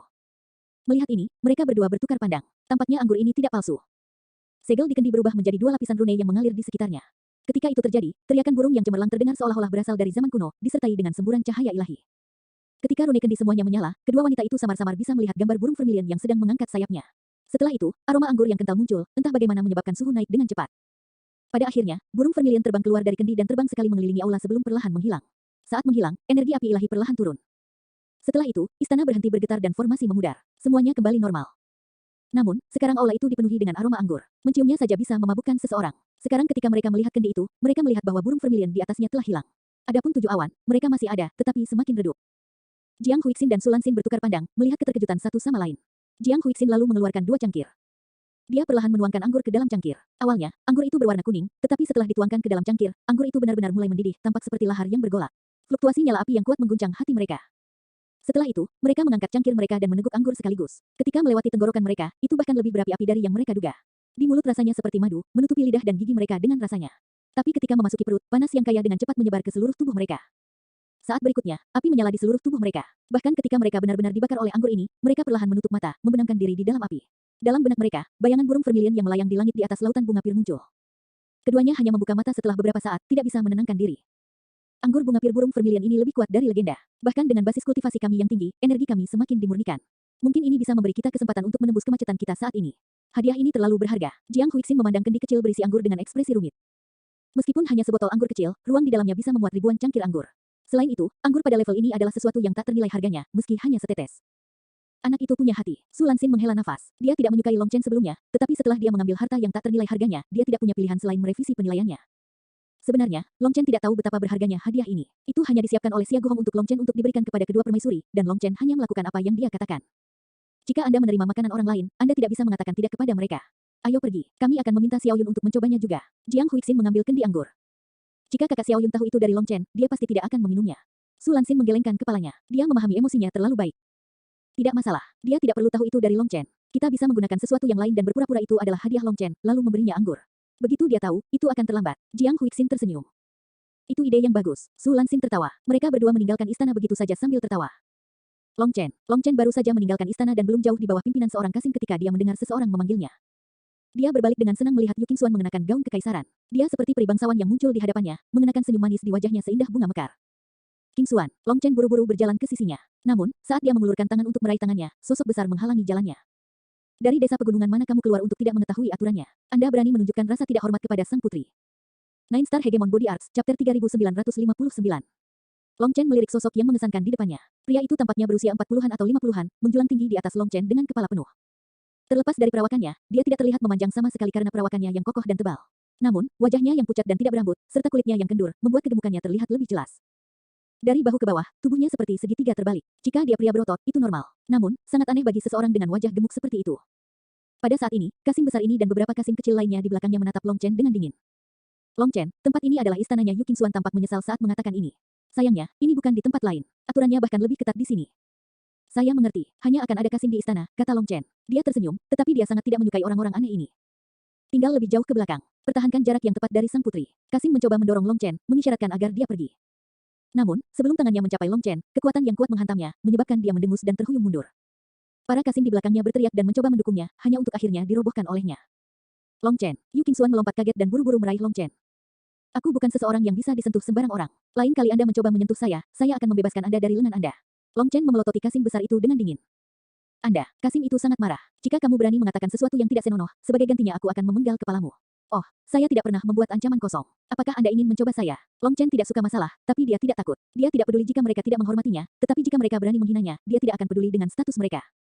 Kasing besar hendak meneriakkan kutukan pada Long Chen, tetapi ketika dia bertemu dengan tatapan Long Chen, rasanya seperti binatang purba telah mengincarnya. Dalam sekejap, sensasi kematian yang intens menyelimuti hatinya. Dia juga seorang ahli dengan kepekaan yang tajam terhadap bahaya, dengan demikian, dia bisa mencium bau kematian saat ini. Dia terkejut, ini adalah istana kekaisaran. Siapa yang berani membunuh orang di sini? Namun, dia tidak bisa mempertaruhkan nyawanya dengan mengucapkan kutukan atau mengungkapkan kemarahannya. Akibatnya, sosoknya yang montok hanya bergoyang karena amarah, dan tinjunya berderik karena dia mengepalkannya. Kamu bodoh, ini adalah istana kekaisaran. Apakah kamu tidak menginginkan hidupmu lagi? Tanya Yu Qingxuan. Saya menolak untuk percaya bahwa ayah mertua saya akan membunuh saya. Long Chen mengangkat bahu dengan acuh tak acuh. Yu Qingxuan melupakan amarahnya dan tersipu ketika Long Chen mengatakan ini. Dia kemudian menegurnya. Bagaimana wajahmu begitu tebal? Kamu belum lulus ujian. Long Chen terkekeh, saya tidak akan gagal pada apa yang ingin saya lakukan. Percayalah kepadaku. Apakah kamu mendapatkan tabletnya? Aku meminta ibuku untuk memberikannya padamu. Dengannya, Anda bisa langsung mendaftar menjadi tentara. Dengan kekuatanmu, melewati ujian akan sangat mudah. Setelah itu. Tablet itu. Saya tidak mengerti. Hati Long Chen menghangat saat mengetahui bahwa tablet itu berasal dari Yu Qingxuan. Kamu tidak mengerti. Yu Qingxuan terkejut. Long Chen menjelaskan apa yang terjadi di aula. Mendengar ini, Yu Qingxuan menjadi semakin khawatir. Tanpa tablet itu, akan lebih rumit bagimu untuk memenuhi prasyaratnya. Ini akan memakan waktu lebih lama. Gadis bodoh, bukankah itu hal yang bagus? Untukmu, aku selalu bisa meluangkan waktu. Saya sudah mengatakan itu untuk Anda, saya tidak takut pada apapun, kata Long Chen sambil tersenyum. Long Chen, mengapa kamu memperlakukanku dengan sangat baik? Tanya Yu Qingxuan. Dia tahu betapa sibuknya Long Chen. Dia memiliki banyak hal penting untuk ditangani. Justru karena dia tahu ini, dia tidak ingin Long Chen membuang begitu banyak waktu dan energi untuknya. Karena itu, dia melakukan yang terbaik untuk memberinya awal. Karena saya menyukai Anda, kata Long Chen lembut. Long Chen, aku melihat banyak hal di mata kakak perempuan Mengqi. Juga, semua saudara laki-lakimu terlihat kaget saat melihatku. Saya sangat penasaran. Long Chen, apakah kamu menyembunyikan sesuatu dariku? Yu Qingxuan memandang Long Chen. Long Chen menggelengkan kepalanya. Aku tidak akan pernah menyembunyikan apapun darimu. Satu-satunya alasan saya belum memberitahu Anda adalah karena waktunya belum tiba. Ketika saatnya tiba, saya akan memberitahu Anda segalanya. Alasan Long Chen tidak memberitahu Yu Qingxuan tentang reinkarnasi sebelumnya adalah karena dia tidak ingin dia merasa terbebani. Dia tidak ingin hubungan mereka didasarkan pada ikatan kehidupan masa lalunya, melainkan pada hubungan yang tulus. Dia juga ingin mengejarnya secara terbuka, memberinya kegembiraan dan keberuntungan yang pantas didapatkan oleh wanita seperti dia. Lagi pula, rasa sakit bereinkarnasi 1000 kali tak terbayangkan. Long Chen merasa bahwa ini adalah satu-satunya cara untuk membalasnya, meskipun hanya sedikit. Mendengar ini, Yu Qingxuan tersenyum manis, dan kekhawatiran di alisnya menghilang. Tanpa tablet itu, Anda hanya dapat memulai dari status terendah dan berjalan selangkah demi selangkah. Aku sangat mengkhawatirkanmu sayangku, kemarahanmu akan membuatmu mengalami banyak masalah. Hati Long Chen meleleh mendengar Yu Qingxuan memanggilnya sayang. Itu adalah hal paling intim yang pernah dia panggil untuknya. Hahaha, aku bisa pergi dari orang kecil di dunia fana yang selalu diintimidasi ke tempatku sekarang. Itu bukan karena keberuntungan. Long Chen tertawa. Hanya dengan satu kata dari Yu Qingxuan ini, dia dipenuhi dengan rasa percaya diri. Putri, waktumu untuk menerima pengunjung sudah habis. Anda harus kembali dan berkultivasi, kata Kasim besar itu. Sangat cepat, Yu Qingxuan mengerutkan kening. Dia hanya mengatakan beberapa kata kepada Long Chen. Qingxuan, kamu bisa pergi. Tidak perlu khawatir tentang saya. Saya telah menghabiskan seluruh waktu saya di dunia abadi untuk berkelahi dan membunuh, jadi sangat cocok bagi saya untuk menenangkan hati dan mengembangkan karakter saya di kerajaan burung Vermilion.